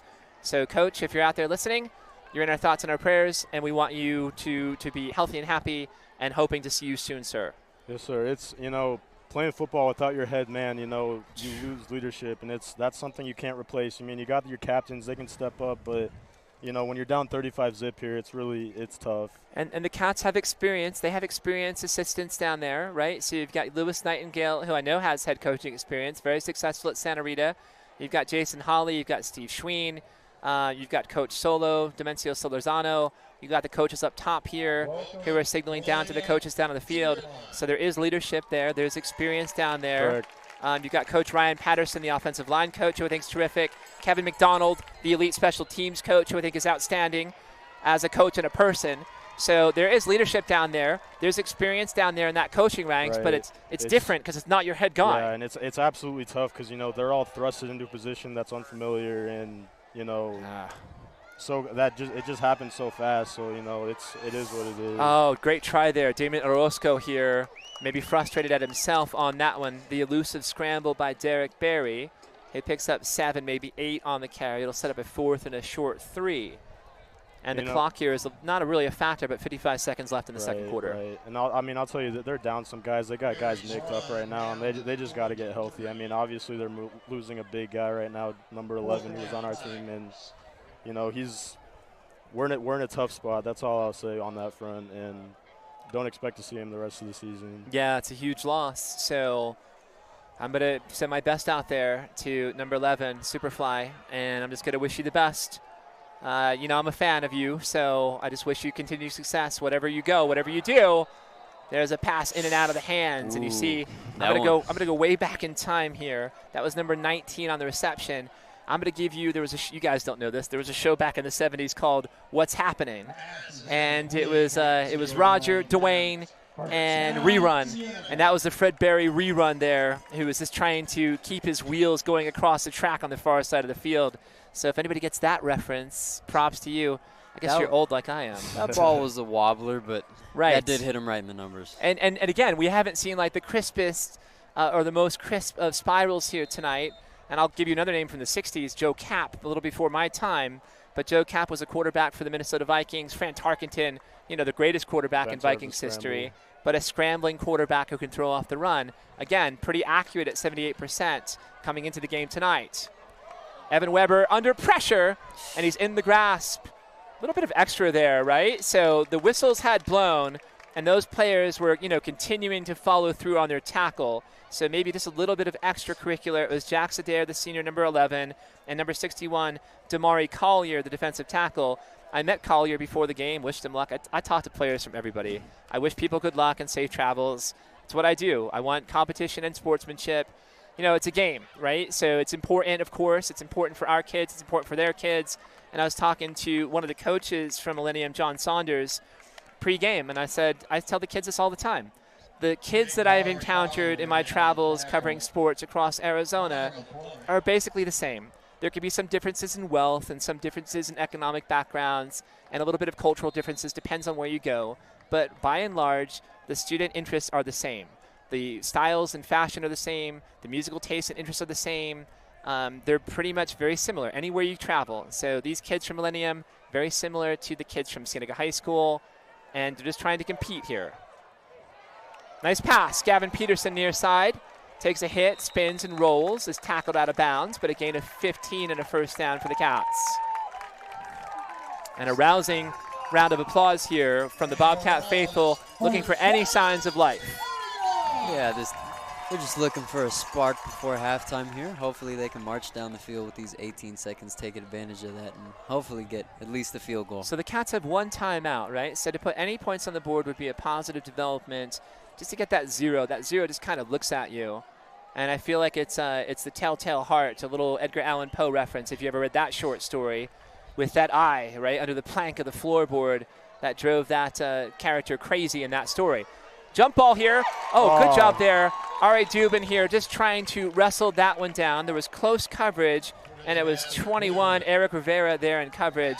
Incomplete, second down. R.A. Dubin, obviously, he can fly. He was good. He's a good buddy of mine. We were on the 4x1 track team last year nice. together, and We took third in state, so he can fly. Who else is on that 4x100 team? William Starnes and Alex Garcia. William Starnes, Alex Garcia, Yes, Ari sir. Dubin, and Cole McFarland, bronze medalists in Yes, the sir. 2022 Yes, sir. state track meet. Yes, sir. Yes, sir. Well done. I didn't know this. So well done, sir. Congratulations. Ari can fly. Well, that's the book. He's got wheels and wheels to burn. Weber here on the delayed scramble on the quarterback draw, picks up 4. The Cats could call a timeout. I would call one and just give one shot down the field. Nope. This is where you missed your head coach. They're going to go to halftime. Yeah. Down 35-0. Again, so it must feel like a nightmare. I have to say it does feel surreal where you're not sure. Am I here right now? Is this real? Is this happening? Am I dreaming? Is it a nightmare? But it's happening. It's 35-0 going into halftime. You can tell they're all shell-shocked. Their morale is completely down. I mean, I've been in games. I've been in positions like this. I mean, Sunrise Mountain last year, week 1. This is what that reminds me of. Reminiscent of that game. But, obviously, you can only go up from here. That's the positive. So they got talent. They got guys that, they obviously got playmakers. So we'll see what they can do.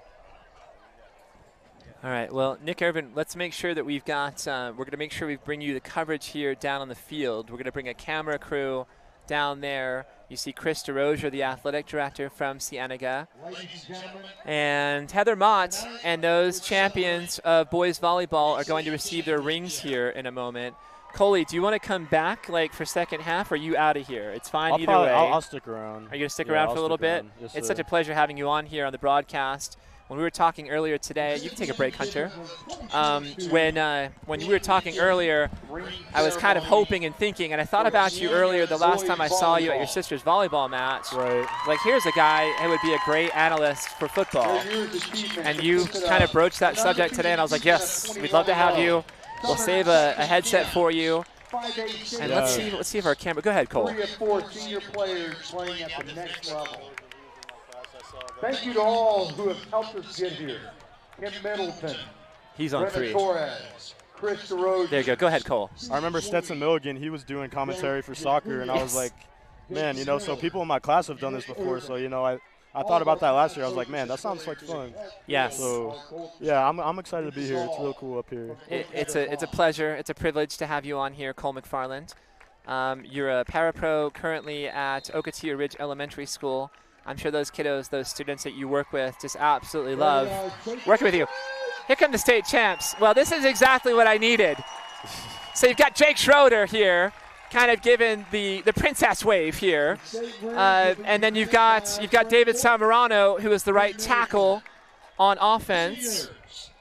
Let's see here. Yes, sir.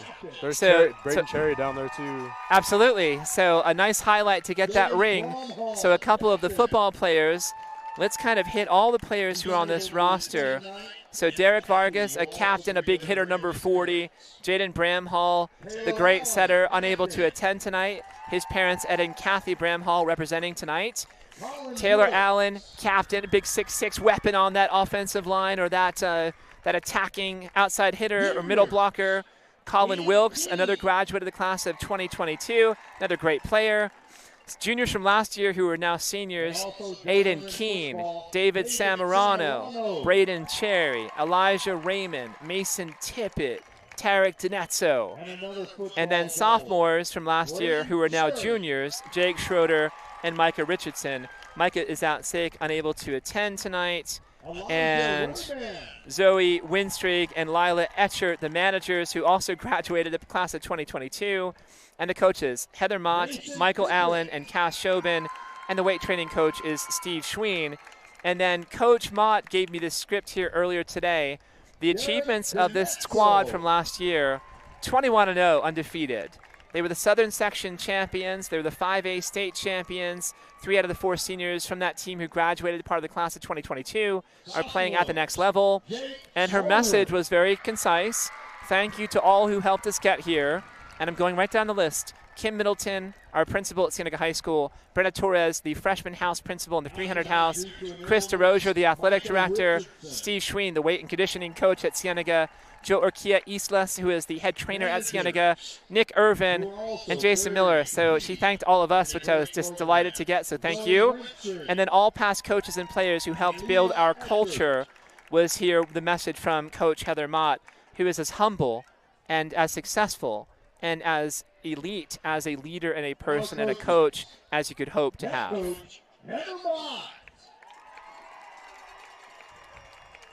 I'm sure it's a real cool feeling they got going right now. Being a state champ, that's something not a lot of people can say they accomplished.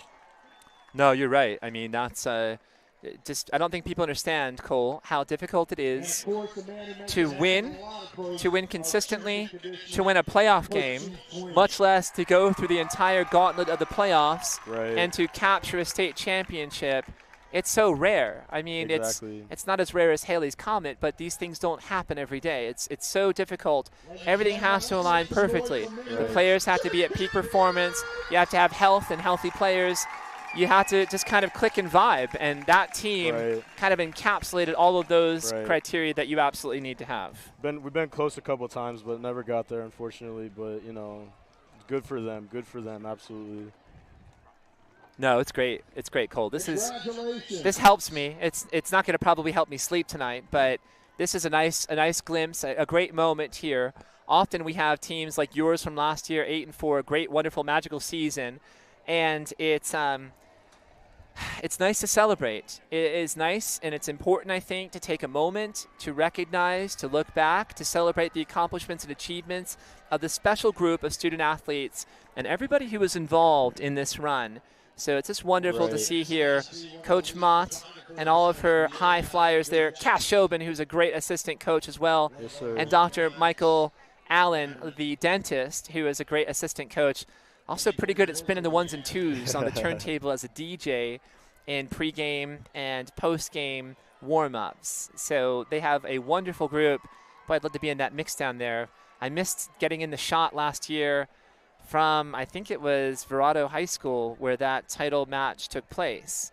And I think I was too busy commentating for NFHS Network as a color analyst for that game. So, but boy, I'm just looking down there, kind of longingly, but very proud of Cienega High School, Kim Middleton, Heather Mott, and all those great high flyers. The state champions of 2022. That's a bright trophy down there. It is, and so that volleyball is actual game sized. And there they're hoisting up. It's Tarek Donetso. Again, Donetso sealed the deal, or actually that was, Mason Tippett. So Tippett was a huge factor last year as a junior. He's now a senior. And you had Tarek Donetso, who closed the deal on championship point with a block. And that was a magical moment that he'll never forget either. Right. Good stuff. All right, we should take a break. So we're going to take a break. Set your watches at home. 9:40 on the clock. We'll be back at 9:40 for the second half of action right here on Bobcat TV.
my God.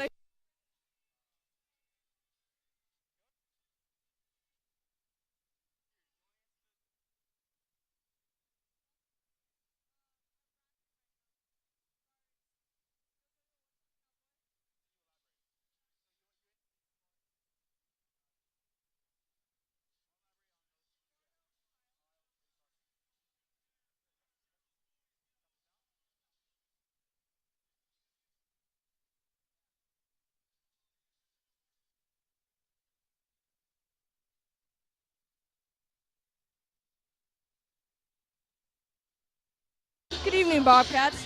I'm Corinne Fitzpatrick, and again, I'm here with Eduardo Ohio and Brady Carson. So what are we expecting here tonight? Or what are we seeing here tonight? My bad. So we're seeing Zeus, Pinner Nation. He has 3 touchdowns already. Like I said in the pregame show, you know, I expected him to come out and shine, and that's what he's done. So I agree. Zeus having a good game out here tonight. He's Yeah. making it known out here. So what are you guys expecting in the second half? I'm expecting Cienega to bring some energy back into this game, to be honest. yeah, they got to bring some energy. Energy needs to be higher for the game to come back to. What's the energy going on here tonight? How's this going? It's just the student section's not where it needs to be. The sideline's not where it needs to be right now. The energy needs to be brought up for this game to start going Cienega's way. Yeah, the vibes are definitely down right now. Yeah. Thank you for watching our second half little halftime sort of thing. Back to you guys.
All right, back getting ready for the second half of action. The Bobcats of Cienega High School at their own 20-yard line.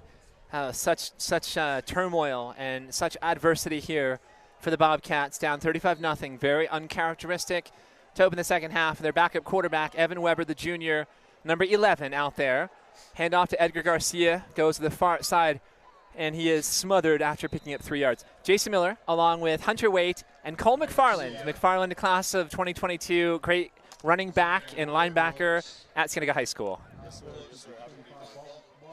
Well, I was in the lion's den, or the beehive, if you want to put it that way, at Cienega, the locker room, and the message on the board, the whiteboard at halftime. Everybody is sore. Everybody is tired. Everybody has an excuse. Don't be everybody. I think that's a great message. Yeah. I had to take a picture of it. I was a thief slipping in there to brush my teeth in the boys' locker room. There's a big punishing hit, and that's a helmet-to-helmet call, so that's going to be a personal foul. Good reception there from Edgar Garcia, and a blistering, punishing, withering hit by Xavier Sanchez, the senior cornerback from Millennium. And you hear a fan here calling helmet to helmet. It was close to helmet to helmet.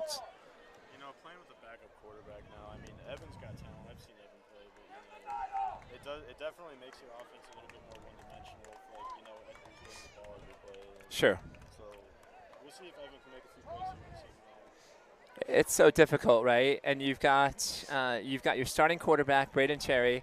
He was just absolutely fantastic last year in his first season at the varsity level. He's out. He has the rolled ankle, injured, I think, on Wednesday at practice. His ankle is swollen to twice its normal size. He tried to tape it up, wrap it up, and give it a go, but just unable to do so. I mean, I was down there with Terry, and he was bawling his eyes out. I'm worried that it's not an injury right now. That's at least what he told me. And I think it's a questionable decision considering all the things that Cherry's done for us. So I'm thinking it's relief, but you know, Cherry obviously feels he should be in there. Well, listen, Cole, you know this. Any athlete wants to play. I played basketball with a sprained ankle, with a broken wrist, anything. I'm going to tape it, and I'm going to go out there and play. And I wasn't an elite athlete, but I played, you know, I gave it my best. You want to compete. It doesn't matter. The winning mentality is I'm going to go out on the field, and I'm going to do whatever it takes to play. I'm sure that's Cherry's mindset. And I know his coaching staff is trying to protect him. So it's hard for a player to see the big picture.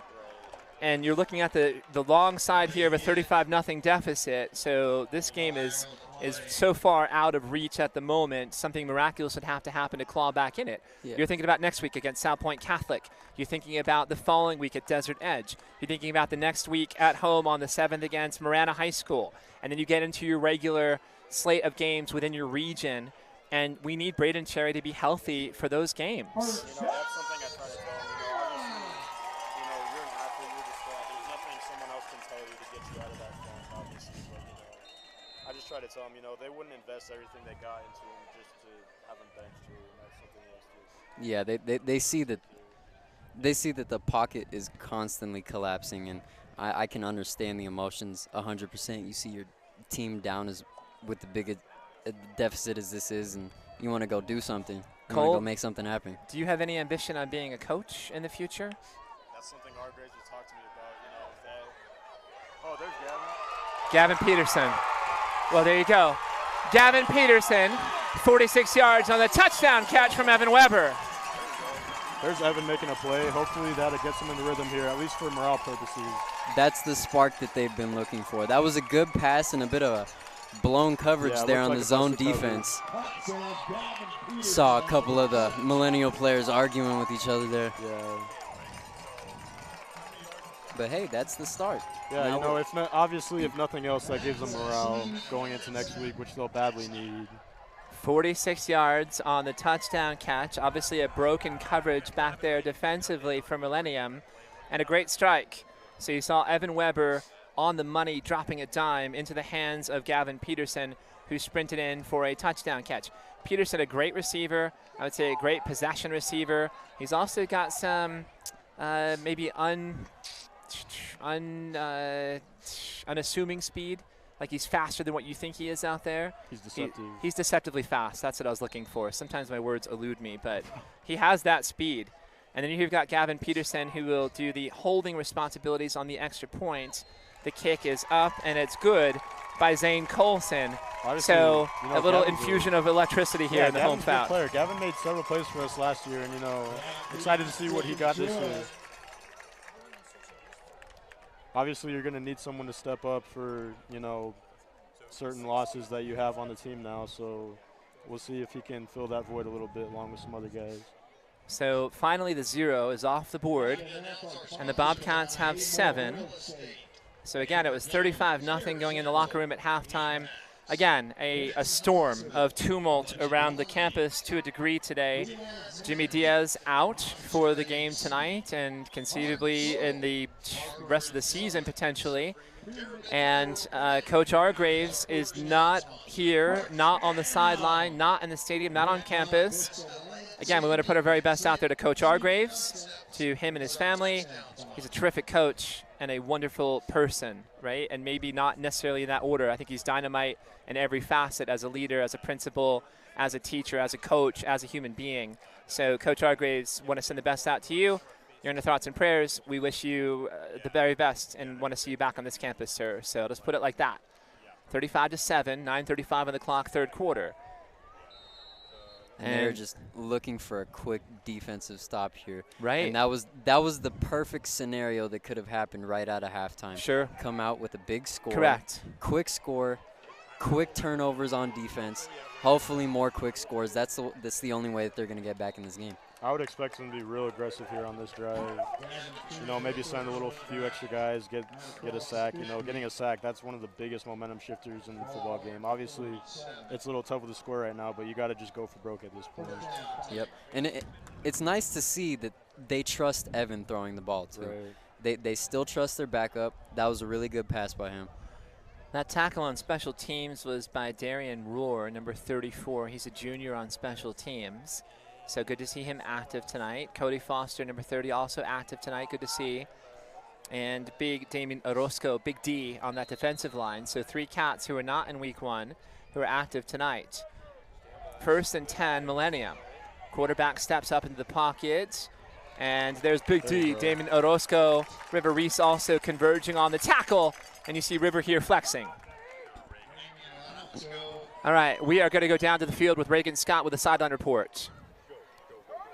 Hi guys, and welcome to our little halftime report. So Evan Weber debuting for varsity as his first as QB1. He is currently 6 for 10 for 72 yards and has 1 touchdown. We're looking for a good rest of the game for Weber, number 11, and for a good rest of his season. Miller, back to you. All right, very good.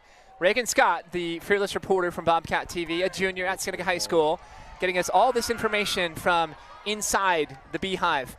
It's a gain of 12, a catch and run by Zeus, Pinder Nation.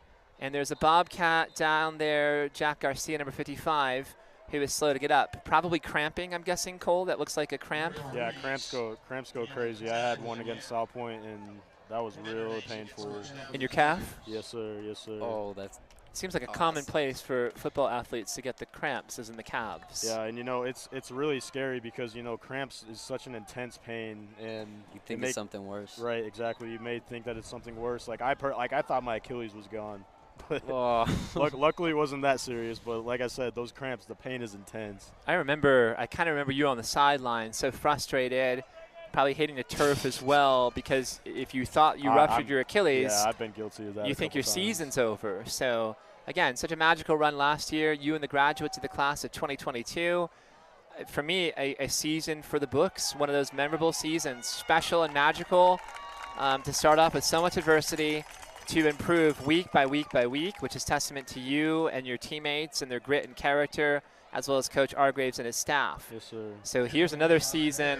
A great win in week 1 at Cat Foothills. It was such just oppressive heat up there. And for our boys to be tied at halftime and to separate in the second half, I think 42-21 was the final score for Cienega in week 1. But then a bye week in week 2. And then again, adversity aplenty today. No Jimmy Diaz. Braden Cherry is out with the rolled ankle. no Coach Argraves, so you're missing some really big ingredients in that mixture for the Cats. Pass is complete near side. It's a gain of 9 and a first down. And again, that great receiver from Millennium, Kean Fields.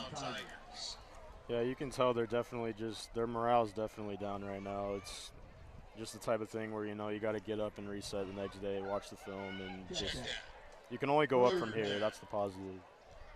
I mean, with a tough night, right, do you just go home, shower, literally try to wash off whatever was happening emotionally, physically, the sweat and everything else, as Pender Nation takes a handoff to the left? I mean, that's really all you can do. It's you know, eat dinner and go to sleep. Try to sleep and forget about it, right?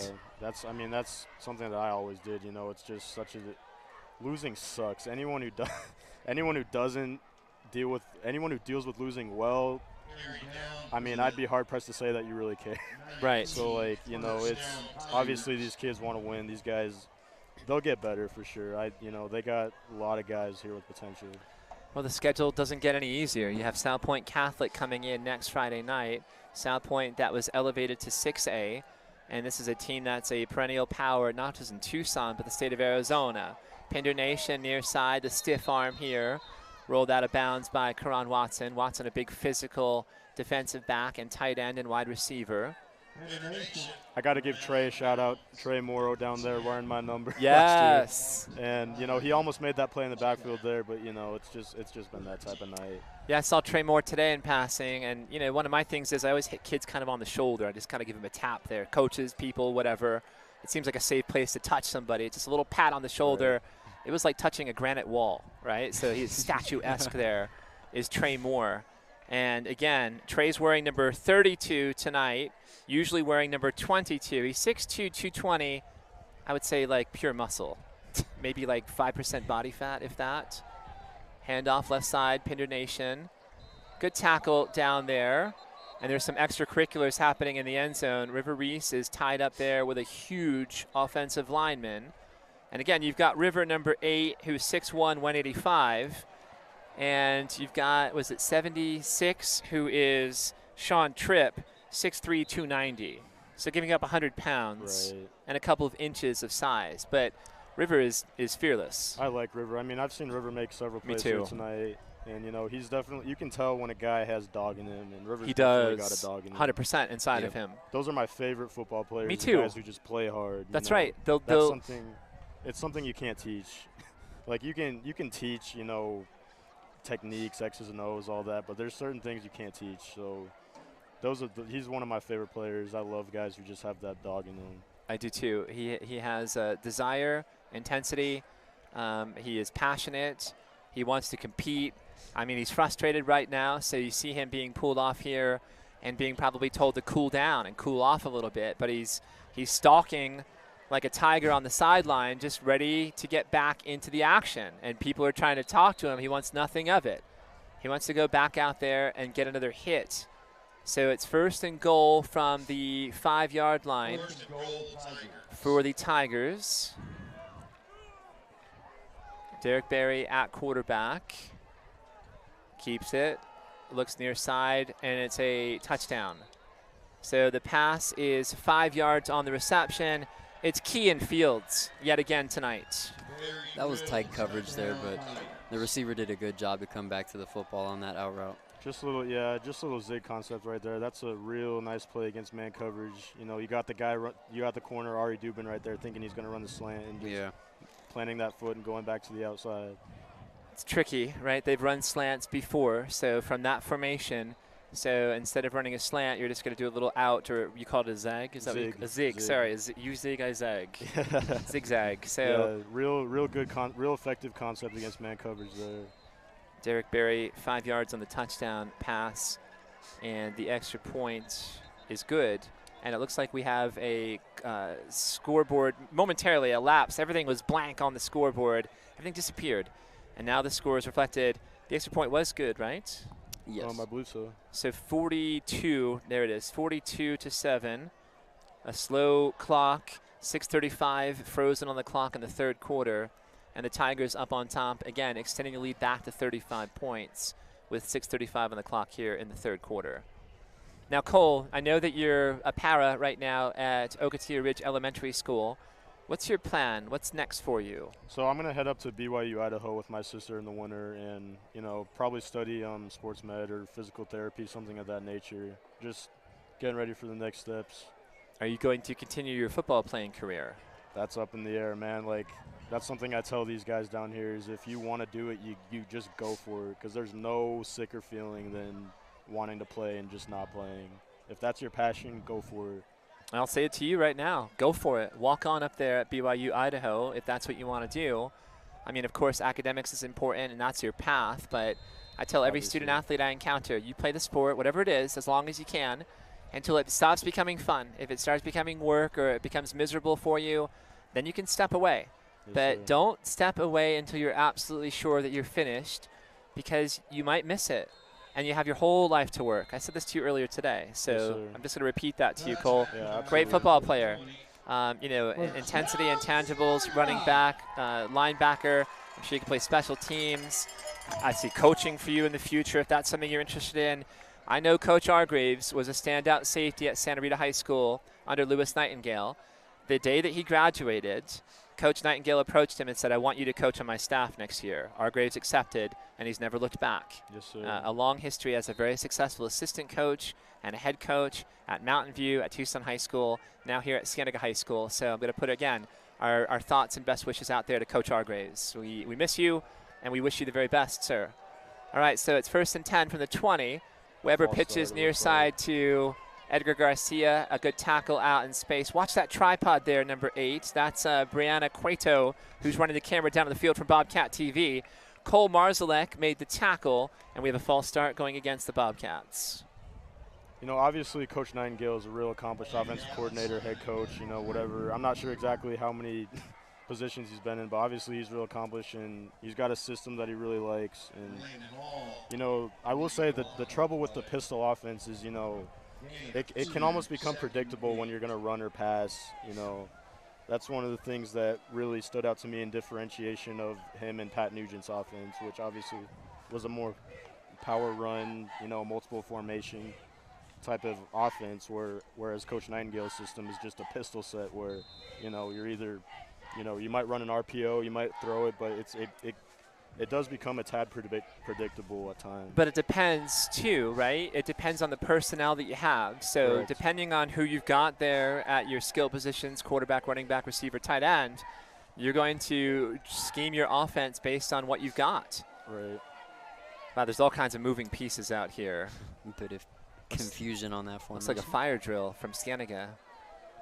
Weber rolls to his right, fires sidearm here. Good catch by Peterson at the 25. Drops the ball temporarily, had it stripped, and then just falls on it to recover his own fumble. So a gain of 6, and it'll set up a 3rd and 2. Nice play by Evan there, eluding pressure. It looked like the defensive line got in there off the right side. The offensive line might have collapsed there a little bit, but that was a good play. Yeah, and that was a good little sidearm throw. We were talking about that. Little sidearm slinging. If you got the window, if you have to elude the defensive lineman's outstretched paws, then you're just trying to sling it any way you can get there to deliver it. So a nice improvisation by Evan Weber, and a good catch there by the short-handed Gavin Peterson. Here's a quarterback on the delayed draw, and he picks up 3 and a first down. And again, I think Cole down 35 points with 5:18 on the clock. Of course, you're just trying to string together positive plays. You're trying to generate momentum. Absolutely. Momentum for tonight. You're trying to climb back in this game somehow miraculously. You're also looking for next week and beyond. Exactly. You're trying to show the resolve, the grit, the determination, the hallmarks here, the characteristics that this program prides itself on. Just do anything to claw back in. Never give up. Keep pushing forward. Weber under pressure. Eludes that and then slides and gets back to the line of scrimmage. Maybe a gain of 1 on that play, but a good job there. Good sportsmanship. Tackle on the play by number 8, Cole Marzalek. Also, Jax Adair converging on the tackle. 2nd down and 10. Nice to see him help Evan up there. Obviously playing. It's good to play a team with class. And way to escape the pressure there. Right. I mean, that pocket collapsed instantly, and he's been having a fight for his life in the backfield the whole entire game. But this is a good little scramble drill there. Get back to the line of scrimmage at least. See Corinne Fitzpatrick, one of our Bobcat TV cats, a sophomore, sprinting down the track side there. Peterson in traffic, makes a catch, picks up 6. Gavin coming alive here a little bit in this third quarter. A very sure-handed receiver, right? A quarterback security blanket. You know, a player who's able to find crevices and cracks in the defense, runs very crisp, precise routes, and again, sure-handed as they come with the elusive speed, the deceptive speed, if you will, for Gavin Peterson.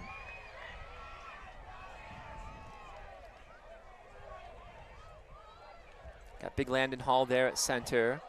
I'm going to hit that offensive line here again in just a moment. Weber back to throw. Down the middle. There's a good catch by Gavin Peterson, who takes a big lick and pops right up. But that was a very powerful tackle made by Xavier Sanchez, the senior safety from Millennium. Way to hold on to that ball. I know catching a pass like that can be really hard. You know the hit's coming. Yes, sir. And you're just like, I'm catching the football. I don't care what's going to happen. I'm just going to catch the ball. Offensive line for the Cats. Alex Patterson at left tackle. Jack Garcia at left guard. Landon Hall at center. Dane Wilkinson right guard. David Samarano at right tackle. All seniors with the exception of Garcia, who is a junior at left guard. Edgar Garcia breaks a tackle, picks up a yard on the carry. See Millennium just invading the backfield there, you know. Obviously you got pulling on the line there, and you know when you pull, you give up your gap. So you know if the D-line sees the play coming, it gives you an opportunity to get in the backfield there. You got some shirts coming out tonight. These are from Fido's Taco Shop. Oh yeah, some taco shop shirts. I could go for some tacos actually tonight. That might be part of the post game spread. Not the best diet does Mr. Miller have, but a taco sounds wonderful. It was Fido's Taco Shop, is that right? Yes, sir. Right here in Vail. Maybe some chimichangas, some chilaquiles, something tasty, something spicy. Yeah, that sounds good for dinner tonight. Oh yeah, some super fries. Yeah, not for dinner, but my body's, Mrs. Miller, she's listening. She's probably not, but she's probably shaking her head right now saying, how about a salad? And maybe some yogurt for like a post-game dinner tonight. I am guilty of getting a breakfast burrito for lunch there today, actually. So good. What kind of burrito did you get? I got the bacon, egg, potato, cheese. That's a good one right there. Had that myself last week. Yes, Delish. Sir. Tasty, tasty. All right, 3rd down and 6.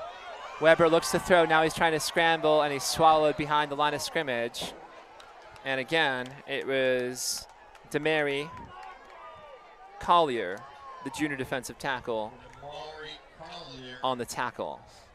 So 4th down, and I think the Cats go for it here. Why not? The ball is at midfield. You're down 35 points. You're trying to do something special, and you just have to move the chains and get a 1st down.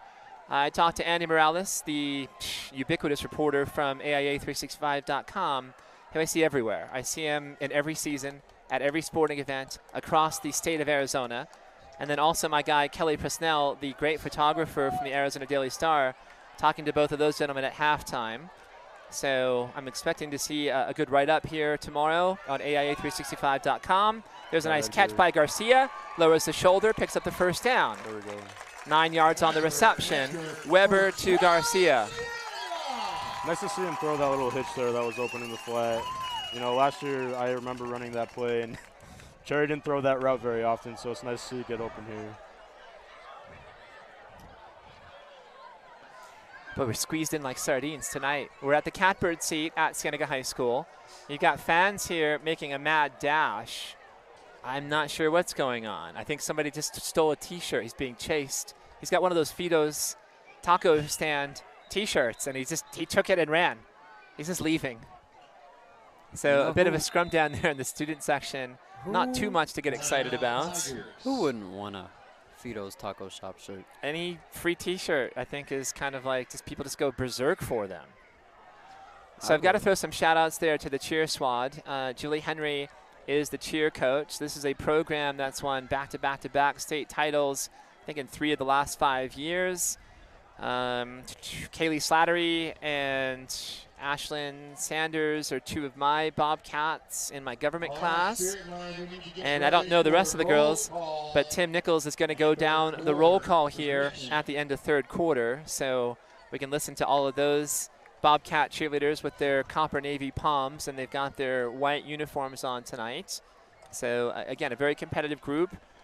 Their athletes, you know, cheer has evolved. You have high flyers who are doing some crazy aerial acrobatics, and these girls are doing wonderful numbers and routines that are synchronized. We had a great halftime performance by a dance troupe. I'm so sorry, I don't know the leader of that group, but we've seen them dazzle during assemblies, spirit assemblies in particular.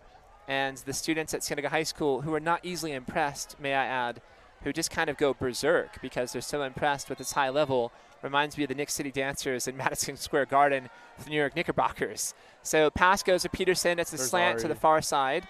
Oh, it was Ari Dubin on the reception. 13, very good. So Ari makes the catch. He picks up 3, and that takes us to the end of the third quarter. 42-7, the Tigers of Millennium up on top.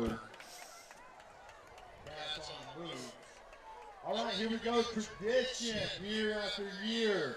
Third quarter, roll call. Spirit line! Kennedy Robinson, captain. Base trooper, co-captain.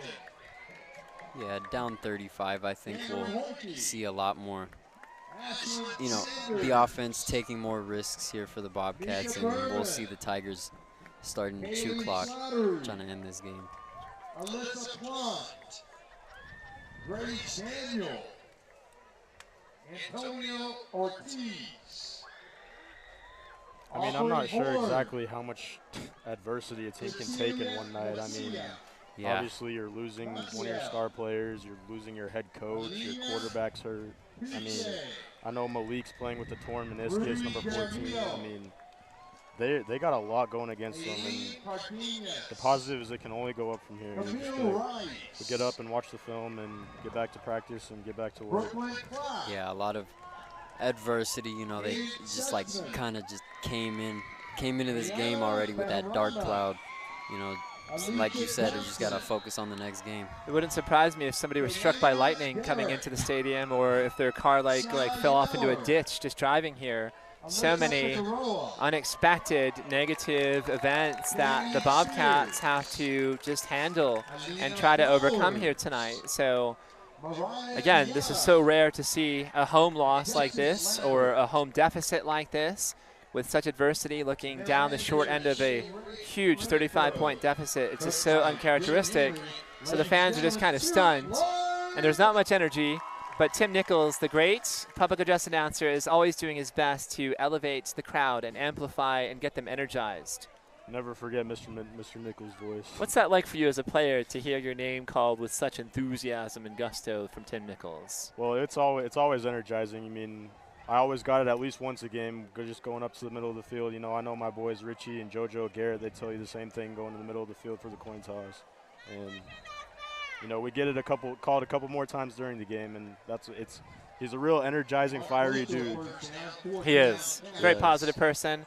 I think a great leader, a great teacher, a great role model, a mentor, somebody who encourages these Bobcats, somebody who loves Cienega High School and encourages his student athletes to excel at the next level. And he's somebody who is very relatable, so always kind of preaching, you know, life lessons about how to improve, how to contribute, how to be a positive member of society.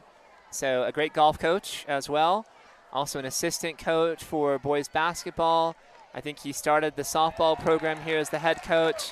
He and Eric Tatham swapped, I think, in year 3 for Nichols, and Tatham took over softball and Nichols took over golf. Both those programs exceptional, very successful. Do you know who Arizona football is playing tomorrow? I was just curious about that. Oh, you guys are both going to your phones. I don't know. So we know that they beat San Diego State in week 1. That was an uncharacteristically dominant performance from the Wildcats of Arizona.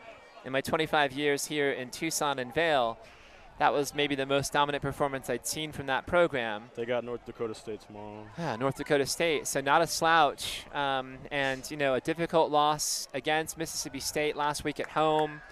I had some students who were attending the game, and they're like, Miller, the field was, or the stadium was mostly empty. You know, it was largely empty. That's week 1. A difficult loss. So they're playing against North Dakota State. Is that home or away tomorrow? So sorry. No problem. Now it's home. Is Carson Wentz from North Dakota State? Yes, he is. Is Trey Lance from North Dakota State? Those are the two only quarterbacks two I from can North think Dakota of. State. Yeah. All right, very good. So Carson Wentz, I wish him the best in Washington, playing for the Washington football. I'm going to call them a Washington football team. I won't call them the Commanders. And somebody who was in Philadelphia, started brightly. Things fizzled. Nick Foles, of course, a storybook Super Bowl MVP. And then Wentz traded to Indianapolis, a rough season last year. And now with Washington, but a great start in week 1 for him. So I wish him success. Yeah, the Jalen Hurts draft pick definitely influenced that one. You know, he came in and played well, and that kind of, they didn't have room for Wentz at that point, so they traded him away. I'm a fan of Jalen Hurts. I don't know if he has the vision that it takes at the quarterback position. The athleticism, the leadership is off the charts. He's a good runner. And it's a great runner. You know, Commander Carson, he did have a nice week 1. You know, he did. 300 passing yards. I like that. I like that nickname. Did you coin that, or was that somebody else who came up with that one? Oh no, he's been Commander Carson. Commander Carson. But now truly apropos that he's playing for the Commanders in Washington. Threw a touchdown to Scary Terry McLaurin on my fantasy team. Yes, how's your fantasy team doing? Well. Great, 1-0. How about you, Hunter, playing fantasy football? 1-0, yes, sir. 1-0 as well? You know, I have to have Josh Allen, QB1. Oh, of course. QB1, yeah, of course. All right, so 3rd down and 12 here. Pass is, there's some jostling there. That was a great I think he made the catch. So Ari Dubin still coming up with that reception, and he was jostled, so it's interference against Desmond Ingram there in coverage. But it will be a catch. An early hit, but it does not matter. I mean, he bobbled it a little bit, but it was really good. It was really good catch. Again, Ari's got that track speed, and I wouldn't be. I mean, junior this year, I wouldn't be surprised if he goes all the way in track. You know, go to college for track. Good. You know, I wouldn't be surprised if he runs sub 11 by the end of his high school career. I talked to Ari's dad, Todd Dubin, pregame, and he was helping, I think, with admission at one of the gates. I know he's very active with the Vail Vikings. I know he's very active on the site council at Cienega High School. Great guy. Man, I talked to him pregame. So to learn that he was from Philadelphia, instantly vibing with him there, talking about the Super Bowl. He's like, man, when the Super Bowl was won by the Eagles, I was crying and hugging my son, and he was crying, and I was like, I was crying too. And I know my dad would have loved to have seen that one. So I was just thinking about him on that night, a special night for Eagles fans. Not much success in that program's history and that franchise's history. But I think we're looking here. Let's see where the ball is spotted. It's very close to that 1st down marker. And we'll see if the Cats accept the penalty or decline it if Ari has enough for that 1st down reception. And I always loved Nick Foles. I thought Foles was terrific as a quarterback at the University of Arizona. Yes, we used to call him Sunshine. He used to have long blonde hair, just like the quarterback in Remember the Titans. I can't remember that guy's name. Bass, I think, was his name. Ronnie Bass was the quarterback. So we used to call him, my friends and family, we used to call him Sunshine when we had season tickets at the U of A. And Rob Gronkowski was a great tight end who was probably underutilized collegiately during his tenure, and we know he's didn't seem to matter in pro. No, if he's not the best tight end in NFL history, he's on the short list of 3. I mean, you know, pick somebody who's higher than him. You got Tony G, who's slightly more accomplished. Tony Gonzalez is there, but I'll take Gronkowski with his playoff and Super Bowl successes over Tony Gonzalez. He's a good overall tight end. You know, he can block, he can go up and catch. You got Travis Kelce, who's putting up great numbers, who's on that path. I don't know if he'll have quite the longevity. Same age as Gronk, too. Oh, that's interesting. Crazy. Yeah, I just kind of figured that Gronk was older. No, Gronk's just had a ton of injury problems, and it just forced him to have a shorter career. He's a big boy that's always absorbed a lot of hits. You know, Kelsey's he's more of like a receiver. Hall of Famer. Kelsey is nifty. I mean, like, you don't see him get hit too often, but pretty nimble. Yeah, it's funny because he's not particularly fast or like doesn't wow you as an athlete, but he just knows how to get open. He knows how to avoid contact. Football smart. Skills. Football smart. It's like Jerry Rice. He didn't run a 4.3, but nobody can guard him. There's nobody like Jerry Rice. I mean, Larry Fitzgerald would be probably second. Maybe Randy Moss. You could throw in that conversation. But for me, it's Jerry Rice, number 1. I think that's pretty undisputed. Okay, and I'm also Joe Montana, but I know Tom Brady is peerless in that position. But Montana was perfect in Super Bowls, so I will always take Joe Cool in a big game, Joe Montana. That's just me and my bias from that era. Those are the guys I watched. Yeah, and you know what? Thinking back to that Super Bowl, that Eagles, Patriots Super Bowl is really magic. Magic. True underdogs. It was cool to see Nick Foles win MVP as a U of A product. The Philly special. The Philly special was amazing. Come on. And poor Carson Wentz, right? So they erect a statue of the backup quarterback, Nick Foles, outside of what used to be Veterans Stadium, which is now the Lincoln Financial Field in Philadelphia. And real ironic season because, Carson Wentz was the headliner for MVP that year. Right. Mm-hmm. Without Carson Wentz that season, they're not in position to make the playoff run and a Cinderella run if there ever was for that Eagles team. So it's nice to reminisce with you guys about that one. I think we're going to have a false start going against offside. So offside's going against Millennium. So 5-yard penalty makes it a little bit more manageable here. It'll make it first down, and it should be 13 to go for the Cats. If you put up 6 right here, that'll at least give them a positive play going into film study and whatnot. So, you're just trying to boost your morale at this point. Yeah, hey, finish it with double digits on the board. That would be good. I think you're just pushing. I think you're pushing. You're trying to do anything you can. You're just going relentlessly here to get some positive plays. Offense, defense, special teams. Holding Weber here, little trepidation, slides, flags down on the play. Holding going against the offense. So it'll be a 10-yard penalty from the spot of the foul and a replay of first down. So what was 1st and 15 shall now be 1st and 25. It's unfortunate holding 10-yard penalty. It's a real drive killer for all levels. And it drives coaches crazy. I know yeah, that. Absolutely. I don't know if they're yelling and screaming necessarily, but they get frustrated with these kind of calls. It looks like the whole sideline is just shell-shocked right now. Shell-shocked. It's obviously, like I said earlier, I don't know if I've ever seen this much adversity strike so quick, so fast. Not in one day. Besides a real tragedy, right? Like losing a student. Right. There's nothing that really can kind of touch this. It's just a perfect storm of calamity at Cienega today. So this is a resilient team. This is a resilient school, a resilient community. We know they'll bounce back, and there's still time on the clock here, so they're not going to stop.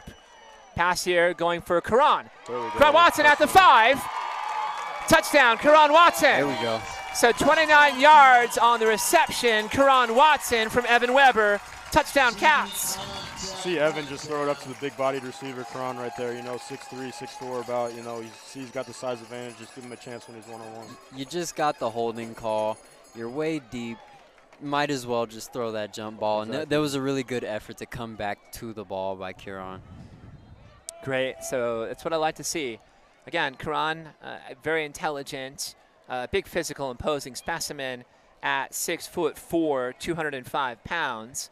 Tight end normally, playing wide receiver, the X position tonight for the Cats. The extra point is converted here by Zane Colson, and that brings us to 42-14 with 6:34 on the clock here in the fourth quarter.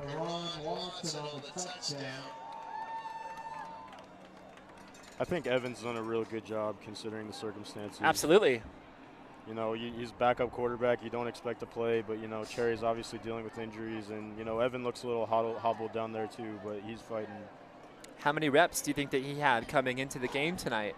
I think once Braden rolled his ankle on Wednesday, the focal point kind of shifted, and they may have been splitting reps 50-50 on Thursday during practice, but you have maybe a practice under your belt, getting the majority of snaps. Of course, as the backup, you're studying the playbook.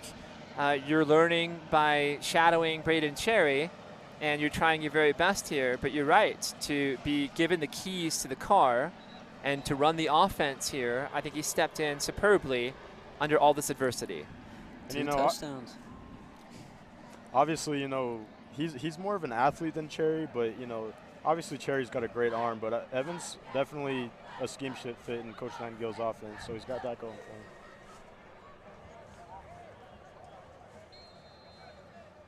6:34 on the clock. Zane Colson, the kickoff here. It's just a bit of a high squib kick. Fielded at the 28-yard line. and tackled by Karan Watson at the 30-yard line. So great job there in coverage. The ball kind of pops out late. You got Riverman. He is just so itchy to make a play, like a caged tiger that is just trying to spring out and make something happen. You can just tell he is so antsy, so eager to make anything positive here. So you'd like to see that kind of determination. You know, obviously playing with River last year, you can tell, you know, he's real excited. He's a real fiery dude when it comes to playing ball, and, you know, he loves playing. That's something you can tell, obviously, like from my standpoint, playing with him last year. Yep, great player, great teammate, high energy, high motor, intense, passionate, wants to win, wants to compete. Kind of players you like to have out there. Late hit maybe on the quarterback, and the ball is incomplete. So the intended target was Gavin Trim, the junior wide receiver. There was late pressure applied there, I think by Jack Garcia, coming around the defensive end, and a good job by the quarterback, Derek Berry, to just get rid of that football. 2nd down and 10. See Malik Ramirez there in that mic. You know, I wouldn't be surprised if, you know, some of these guys get taken out here pretty soon, just considering the circumstances, you know, knowing that Malik's already hurt as it is. Correct. You know, so I wouldn't be surprised if you see Malik and Trey and Karan come out real soon. And it's not a bad opportunity to get some of these cats out there some experience at the varsity level. You're going to need everybody kind of on your roster. We may have one extra player out on the field, and that's exactly what we're seeing here. So there were 12 men on the field, and you've got 62 sprinting off here. That's Thomas Moreno, the junior defensive tackle from Cienega. So a 5-yard penalty going against the Bobcats, and it's 2nd down and 5 to go for the Tigers. 5-yard penalty, 2nd down, 5.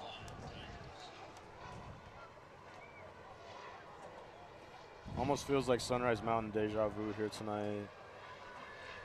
And that was week 1. Was it 52-7 last year? I don't remember the exact something score, like that. Something like that. Very one-sided, and again, shocking to me. I was watching the stream from Sunrise Mountain High School, the Mustangs. They're an NFHS member school, so I was watching that stream from home, and I was just kind of stunned with what I was seeing. And then again, I think it was week 2 against Campo Verde. Real close game. They won on a last-second field goal. Then it was week 3 against South Point Catholic. Down big in the first half. You guys made a storming comeback to make it so close at the end. I think it was 30-22. And then you guys ran off your win streak, and it was just wonderful to see. We've always done well with the Tucson teams, you know, here in our region. So, you know, I wouldn't be surprised if we see our team here start, you know, piling up some wins here. It can only go up from here. That's the positive. Sean Canina with some good coverage there. The intended target was Kean Fields off of his hands. Another accurate pass there from Derek Berry. But again, good coverage by Cadena, the junior, who stepped up beautifully last year in that playoff win at Verado against the Vipers. I think he was 4 for 5 or 5 for 6 on extra points. So it's like, hey, you're a sophomore. Oh, you're replacing our all-region kicker, Brindley Lorenko, who's out for the game on a recruiting trip, I think, for soccer. And Cadena stepped in and just did so well under that immense pressure of a playoff game on the road. Here's a run here by Pinder Nation. A good tackle out there in space. I would say a touchdown-saving tackle. I think that was Sean Lowry. No, that was Malik Ramirez. And Malik here is holding his right knee. Man, that's what I was saying. So we knew coming in that Malik had the slightly torn meniscus. And I saw him earlier today, and it was a long distance conversation from about 50 yards away. What's up, Malik? What's up, Mr. Miller? I was like, man, you didn't seem to bother you on those 2 pick sixes in week 1 at Cat Foothills. He's like, it was bothering me, trust me. He's like, the pain was there. So you see Malik Ramirez down here being attended by the training staff from Cienega High School, and not ideal. And that might be, is that Dr. Indine, Ty Indine down there as well, the team doctor? Is he still the team doctor at Cienega? I'm not sure. It's really tough to see. Ay, caramba, this is bad. So we want to, you know, that's what I was saying. Like, I'm not sure it's smart to be playing your guys at this point. Like, you got to take some of those guys out. I would not be surprised at all if we see the starters come out now. This is and I know Malik's heart. He's going to compete. He's going to battle, right? He's being helped up here. Right. So he's walking very gingerly. Real unfortunate. Malik's a great kid. You know, Great. He's a great friend. He was a great friend of mine. You know, I talked to him after the Catfoot game. I was just telling him how proud I was of the team, and you know, it's tough because you know he's a dog. He's got a great football IQ. He loves to play. Now he's trotting off here, so very admirable. Although I wouldn't be surprised if you know it's just you got the extra. I mean, every single one of those players down there are feeling extra bumps and bruises from being down 14 to 42. So hopefully it's nothing too serious. It's good to see that he can walk on his own. Yeah, very encouraging. So 5:26. Back to throw. And the Tigers have a backup quarterback in the game. That's Titus Johnson, number 15. He is a junior, 6'1", 200 pounds. So it looks as if Derek Berry's night is finished for the Tigers. And Berry was excellent tonight at the quarterback position for Millennium. A 17-yard touchdown run to open the scoring for the Tigers. And I'm trying to think what else here. And a 5-yard touchdown pass to his ledger. Those are the scores that I've got him for. So a run and a pass, but very effective managing the offense from Millennium at that QB position. There we go. There's River. Yep, River's out there. And Zeus Pinder Nation, the starting tailback, is still out there for Millennium. Zion King, 54, ran on the play. Good sprint there. You like to see the Bobcat there sprinting off of the field. Brendan Lucas, number 74, a senior. Also number 66, Braden Coleman, another senior. So good to see those Cats getting some reps out there for the Cats. 3rd down and 12. Titus Johnson in the pistol. Play action. Screen goes far side. Nice catch to extend and catch that one. A gain of 5 on the reception. And it's number 11, Jack Sedare, the senior, on the catch. It'll be 3rd down and 8. Actually, 4th and 8, my bad.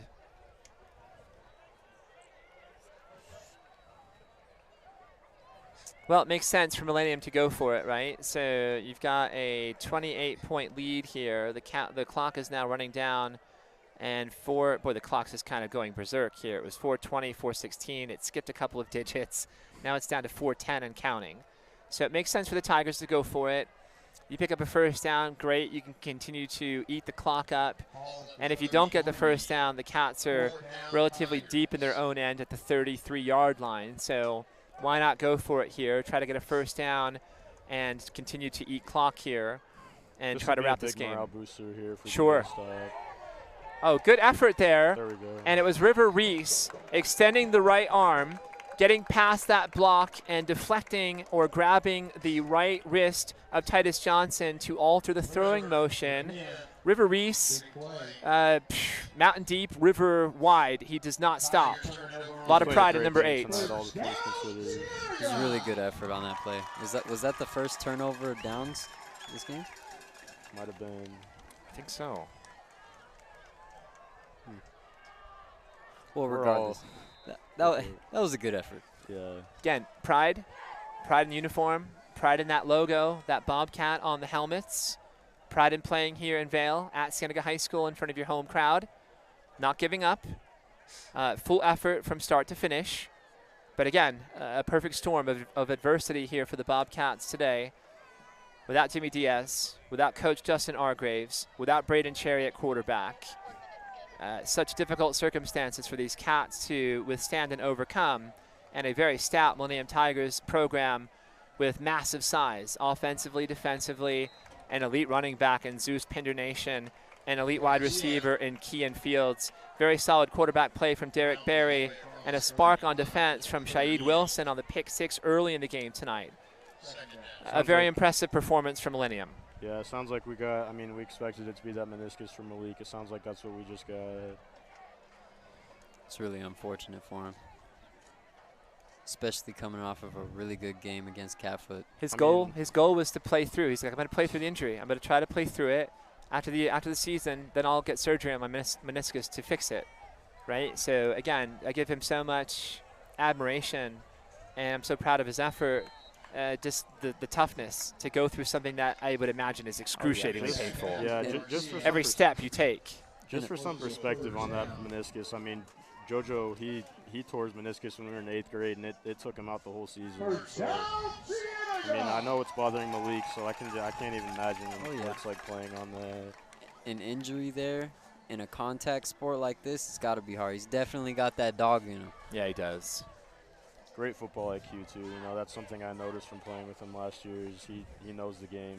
That was really impressed with that. I mean, you know, reading as a lurking defensive, like a linebacker who's a hybrid cover guy.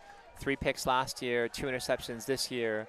His goal was to set the record for the team, which I think is 9, and I think that record is held by Terrell Hayward, I think. So a late flag here, a little extra shove, pushing Evan Weber out of bounds. So it'll be a penalty going against Millennium, so probably plus 15 here for the Cats. Wasn't that excessive. It was a little shove going out of bounds. It wasn't malicious, I don't think, in intent. At this point, the refs might just give you a little extra. A little extra. They want to make sure nothing extracurricular happens, which makes sense. Interesting. So I know coming up on the slate, like we have Reagan Scott, who will have post-game interviews. I know that next week that Bobcat TV plans to cover Cienega volleyball. I think the girls are playing Cat Foothills on Wednesday, so that's a match that we expect to cover. Of course, next Friday at South Point Catholic, so the schedule just doesn't get any easier for Cienega High School. It might get harder, actually, with a stout South Point Catholic Lancer squad coming in. Edgar Garcia, handoff, comes near side, picks up 6. I'm pretty impressed with Edgar here tonight, too. You can tell he's running with all his guys. You know, coming from a guy who's ran in this offense, you know, it gets a lot. It's a lot, and I know he's going to be hurting after this game. And he was a kind of change of pace back to the Mick attack. You and Richie McCormick, Cole McFarland. The legendary tandem, I would say. The nickname is because of the duo. You guys were so superb and effective as carriers. Here's a bot snap here. Weber just rolls down and smothers it to retain possession. So unfortunate, right? And we're down to 1:25 and counting here. The Cats have 3 timeouts left. Again, they're just trying to get another first down and take some shots at the end zone. So I want to have them take 4, maybe 5 shots to try to get another touchdown on the ledger here. Again, trying to build momentum for next week's big matchup against South Point Catholic. You know, they'll play with the boost that game. You know, there's certain games, rivalry games. You know, you see these division matchups in the NFL where, you know, maybe you'll have a more talented, better team play against a lesser team. But, you know, those division matchups, because of the rivalry, that lesser team will play better just due to that. Oh, yeah. So, you know, that's something that I expect to battle next year for sure. We know there's definitely some tension between Cienega and South Point. Look at South Point Catholic. So I'll state this if nobody else will. South Point is elite academically and athletically, and they compete and they collect championships. Like I collect baseball cards or comic books. They just collect them in every sport. Football, basketball, girls and boys, soccer, girls and boys, softball, baseball, track and field. I don't know if they have a golf or tennis team, but if they do, I'm sure they're collecting championships in those categories. Beach volleyball. I mean, that's a program, that's a school that is elite, and they're just very high level. And, you know, Nick Irvin and I were talking about football programs in southern Arizona, and I would put South Point there, and I would put Cienega there as well. And, you know, recent history, Ironwood Ridge, but they're down. Maybe Mountain View might be eclipsing Ironwood Ridge, but for me it's South Point Catholic, and then it's Cienega. And you can rank them how you want to, but those are the 2 squads to look at in Tucson area. Yeah, and, you know, next Friday, crowds are gonna be loud. It always does. It's gonna be a really good game. We saw them almost beat them last year. I have confidence in the boys here. Yeah, and South Point, they're not going to be merciful. South Point is going to be salivating when they watch the film from the game tonight, maybe on this broadcast. They might watch the NFHS feed, but they're not going to have any mercy on Cienega. They're going to show up here next Friday night, and they're going to look to attack and dominate. South Point is as hated around here at Cienega as the NFL world is on Tom Brady. That's interesting. A very deflated. As inflated as that inflatable cat is there in the corner, the spirits are deflated here similarly from the Bobcat faithful at home tonight. Stunned as they just walk out quietly here and will head out to their cars in a hopefully safe drive home tonight. But people are stunned tonight, and it's going to be a lot to process here, to decompress and look forward. So, Nick Irvin, we will have Reagan Scott down on the field. Perfect. Okay. Perfect. Very good. So we're going to have interviews from both teams. Gavin Peterson from Cienega and Evan Weber, the quarterback tonight from the Cats. And then from Millennium, we'll have Zeus Pinder Nation and Kean Fields, who were superlative tonight for the Tigers from Millennium High School on Wigwam Boulevard Road or Avenue up in Goodyear, Arizona. So I talked to some coaches pregame from Millennium, tried to help a couple of those assistants up here in our visiting coaches booth, which is a hot box. There's no circulation, there's no window, there's no air conditioner. I brought a fan in there and a couple of chairs, helped those guys to prop open their doors just to get some circulation here at Cienega.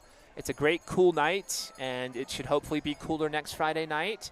And I just want to thank both of you boys. So Hunter Waite, our senior at Cienega High School, part of the graduating class of 2023.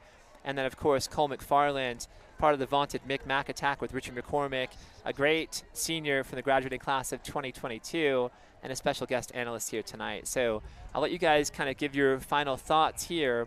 Then we'll take a break, and then we'll go down to the field with Reagan Scott. So, Hunter, you first with your observations from tonight. Well, I could see that they definitely needed some help on the line. I mean, the quarterbacks, the whole entire game, he was just fighting for his life in the backfield.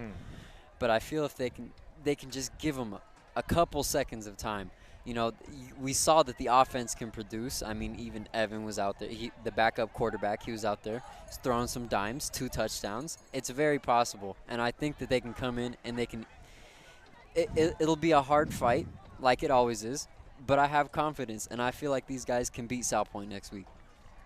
Very good. Cole McFarland. So, I mean, I think the biggest thing is obviously mentally. You know, you can tell that they were playing without much of an edge from the start. You know, like we said earlier, it's unreal the amount of adversity that got hit to them so quickly. I mean, playing without your coach, you know, your 2 captains are injured, playing hurt, and, you know, you got coaches in unfamiliar roles, you know, thrusted into so quickly, and it's like, you know, at that point, like, you'd hate to say it, but it's just like that's not a recipe for success at all, especially against a great Millennium team. Yes. And, you know, the one thing I will say is, you know, you got time to get healthy and go watch your film, and it can only go up from here. That's what I'll say. I know they're definitely real sore down there right now. You know, I've played in games like this where, you know, you just feel beat up, and they'll get back on track. They got talent.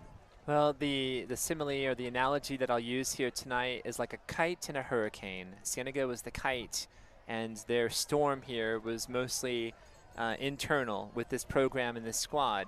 But the other factor was just the power, the speed, the technical focus here from the Tigers of Millennium High School. So, again, I called it a perfect storm. It was a rough night for the Cats. But, again, the effort was there from start to finish. We know they're resilient. We know they'll be back next week, and you have to turn the page. So my message to all those Cats from Cienega High School tonight is go home, take a hot shower, have a hot meal, hit the bed, go to sleep. Sleep it off. Wake up tomorrow morning. The sun will rise tomorrow, as it always does in the east. It'll set in the west. Wake up and be ready to refocus, reset, reload. Don't feel sorry for yourselves. Nobody's going to feel sorry for you. Reload. You guys have to galvanize and come together collectively as a team, and you must prepare to go to war next Friday night against South Point Catholic. Absolutely. Be a good game. You know, if I can add one more thing here. Yes, sir. You know, one thing I would tell our seniors here is, you know, even our juniors too, is, you know, this is real reminiscent of the way we started out last year. And, you know, obviously things got way better for us last year, and I believe things can get better this year too. So they just got to stay the course.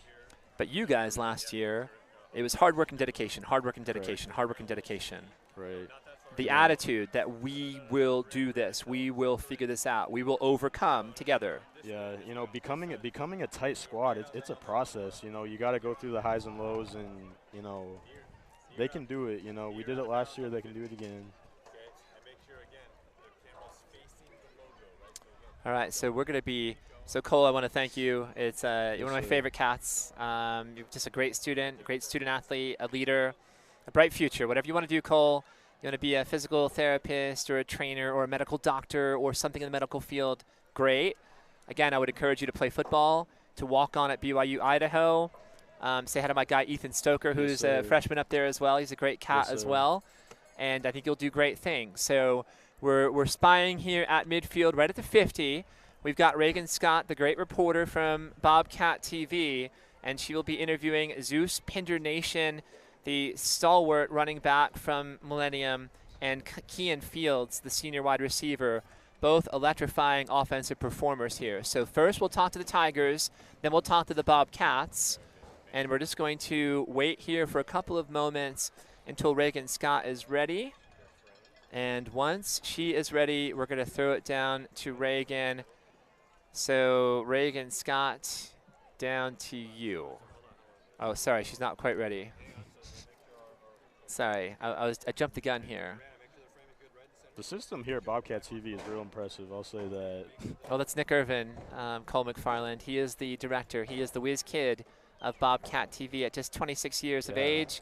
And again, he is 8 days from his wedding date with his fiancée, Bryn White. So I want to wish Nick Irvin and Mrs. White, or Mrs. Irvin to be Bryn White, the very best on their wedding day and their honeymoon in Hawaii and beyond. So I'm just waiting for a signal here from the top as we've got this camera shot being set up and almost ready to go. And down to Reagan Scott. Hi guys, I'm Reagan Scott and I'm here with Zeus and Kian from Millennium's team. So they had a big outcome tonight of 42-14 against Cienega Bobcats. So Zeus, what do you think you executed pretty well tonight? Like, what do you think you as a player could have, or what do you think in your opinion was your best play? I think we ran the ball good as a whole. We played good as a team. We executed every play very well. Offensively, very well. We played good. Yeah, and what about you, Keenan? I think our OC called a great plays. We just executed. Shout out to my O-line, let my quarterback get the ball off, and I just did the rest. Yeah, for sure. So looking at last year's stats, you were pretty high on like receiving and all that, right? Correct? Rushing, sorry. And so how do you think, like, going from a good last season, like, or good last year's season, how do you think you, like, prepared yourself this season? Yeah, the goal for this year has always been 2,000 yards, 2,000 rushing yards. I had 1,600 last year. So, yeah, that's always my milestone to have at the end of the year. So you're focusing on 2,000 rushing yards at the end of the year? How cool. And then what about you? So last year you had a pretty good season as well. What are you expecting for the rest of, like, you guys' like the next upcoming game and then the rest of your season? As a squad, we're just trying to make playoffs. We're just trying to make a run at the chip. Me personally, I just want to break 1K receiving. I just want to 1,000, but I can't do that without my whole team. So shout out to them. And what were you at last year? Around 650. So you're getting pretty close. Pretty close. All right. Well, good luck on next week's game. When is your guys' bye week? That's for him. After next week. Okay. So you have next week's game and then. Yeah, bye week, and good luck on the rest of your guys' season. You guys did great tonight. Congratulations on the win, and yeah, wish you best luck on your next junior and senior season. Thank you, man. Welcome. Have a good rest of your night. Okay. You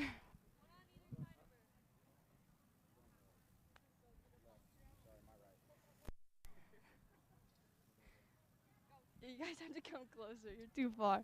Okay. Hi guys, we are now with Cienega's quarterback for tonight, and Gavin, what position do you play again? Receiver. Okay, receiver. Gavin Peterson and Evan Weber. You started tonight or you didn't start tonight, but Cherry started tonight, and then you went in at quarterback. So as your first varsity game, what do you think, like what was going on in your head when you found out you were going in and Cherry was getting pulled? I was honestly pretty nervous. It was obviously my first varsity action, but I feel like overall it went pretty well as I went to Gavin quite a bit just with our trust. And I felt like I could trust him all game no matter where he was, so I figured I could get him the ball, and that was what led to my first varsity touchdown. Yeah, so Gavin, what was going on in your head when you, like, during that play, that first touchdown, like, how did you feel, especially since you guys were down and then kind of, like, fought to get back up? Well, when I scored, I wasn't thinking. I celebrated, got a penalty, but that's okay because I was hyped. When we back last year, South Point, when we were down like this, I knew we almost made a comeback, and I was telling the boys in the locker room at halftime, it isn't over. And when we scored, I felt the momentum shift a little bit, and I mean we came out with a loss, but we'll bounce back next week though. Yeah, for sure. So, do you think a lot of that hype had to do with you didn't want to end your senior season on a losing end instead of on an uprising and win? Like more winning games than losing games. Do I want more winning games? Yeah, like the winning record. Yes, your hype today and your energy and all that is because senior season you want to end with a winning. Yeah. So yeah, going into senior season, I was thinking 9-1 minimum. I hope this is our only loss this year. I got to make the best of this last season. Yeah, for sure. So, Evan, are you looking next week at more playtime when Cherry's still being out, or do you think that Cherry will be back in and you'll kind of be there just in case? That decision's up to the coaches, but it's all love between me and Cherry, so whoever's going to start, we're going to support each other. So whether I start, whether he starts, we're going to be supporting each other as we saw tonight. I was supporting him, and then he got pulled and he was supporting me. So we'll leave that decision up to the coaches, but we'll see how it turns out next week. Just hope we can come out with a win as a family, as a team. And then do you think there was anything that you could have improved on tonight, or do you think that you executed everything pretty well? I feel like I could have seen the field a little better. I was rolling out a little bit too much. I wasn't sitting in the pocket to find receivers. There was a couple plays where Gavin came up to me. He was open, but I'd already rolled out. So just seeing the field a little bit better and not being so antsy and on my toes to roll out so quick. Yeah, for sure. Well, good luck for next week's game. You guys play South Point, correct? Yes, ma'am. Yes. All right, and you guys did a really good job tonight. Even though came out and lost, but we still did good. Keep your heads up. We always got next week. Good luck. Best luck to you guys. Gavin, good luck on your season. All right, well, that is it for Bobcat TV. Make sure you guys go ahead and follow all of our socials, Instagram, subscribe to the YouTube channel, Twitter, TikTok, and Snapchat. And we will see you guys next week for Cienega versus South Point. Good night.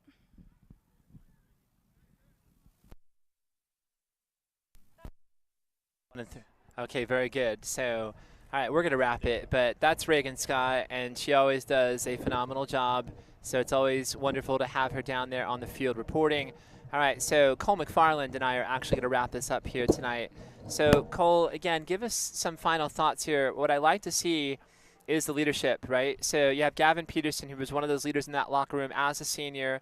You also have Evan Weber as a junior here with a great answer, right? So it's a very complex question to kind of process in real time, but I love the response. Whoever the coaches go with, right, if Cherry's unable to go, of course, Weber wants to compete at the position. Any athlete wants to compete and wants to start, but they're both teammates. And he's like, whoever the starter is, whatever direction the coaches decide to go in, whatever's best for the team, we're going to support each other. And I love that message. Yeah, that's real similar to what, me and Rich last year. We felt the same way about each other. And obviously, you cheer for your guy's success. And, Cherry's the guy, obviously. But, Evan, I was impressed with Evan tonight. And, hopefully Cherry can get healthy going forward. But, I think Evan's capable going forward, so we'll see how it shakes out.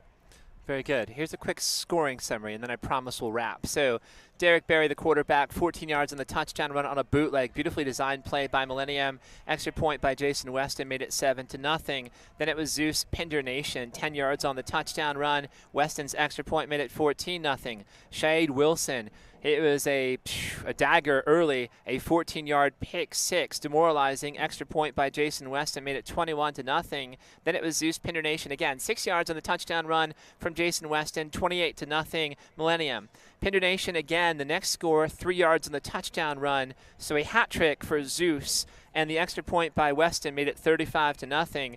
Gavin Peterson put the Cats on the board on a great catch. It was a streak down the center of the field on a broken coverage. 46 yards on the catch from Evan Weber. Weber, his first touchdown at the quarterback position, throwing the football. Zane Colson's extra point made it 35-7. Kean Fields had a 5-yard catch on a little out route from his quarterback, Derek Berry, and the extra point was converted by Jason Weston, making it 42-7. Karan Watson, a 27-yard touchdown catch and run from Evan Weber, making it 42-14 after Zane Colson's extra point. The final score, Millennium 42, Cienega 14. Again, I want to throw our very best out there And let me see if I can find my crew here. My notes are such a mess. I've got papers in every single direction. I've got okay, five. Mr. Miller, shows you're committed. 5 clipboards, notes aplenty. So let me hit this squad here real quick. Nick Irvin is our director of Bobcat TV. He is the whiz kid in the Cat Lab, always trying to hatch and scheme. How can we elevate the coverage of Bobcat TV with graphics, with different camera angles, with drone footage, which we're going to implement hopefully next Friday night. Corinne Fitzpatrick was the host of our pregame and halftime show. Brady Carson and Eduardo Heil were our analysts in studio on field for pregame and halftime. Reagan Scott, the intrepid reporter from Bobcat TV. Kirsten Larson running technical direction up top here on the catbird seat at Cienega. Brianna Cueto was running camera down on the field. Hazelyn Cherney was also running camera down on the field. Ben Gonzalez was our Mr. Technical Everything ombudsman as a precocious senior. And Tony Moran making his debut with Bobcat TV here tonight as well. Jason Miller on play-by-play, Hunter Waite on color, Cole McFarland, special guest color analyst, did a superb job tonight as well. So I want to thank everybody for tuning in. Want to wish you the very best out there. Bobcats, keep your chins up. Regroup, reload, reset, refocus. Best of luck next Friday against South Point Catholic. Congratulations to Millennium High School, the Tigers. Safe travels going back to Goodyear. And best of luck for you guys for the rest of your season. A very impressive performance here tonight. So for the whole crew, good night, everybody. We'll see you next Friday night. Same cat time, same cat channel as the Cats take on South Point Catholic High School. And then again, Wednesday we'll be covering the girls volleyball match against Cat Foothills. Good night, everybody.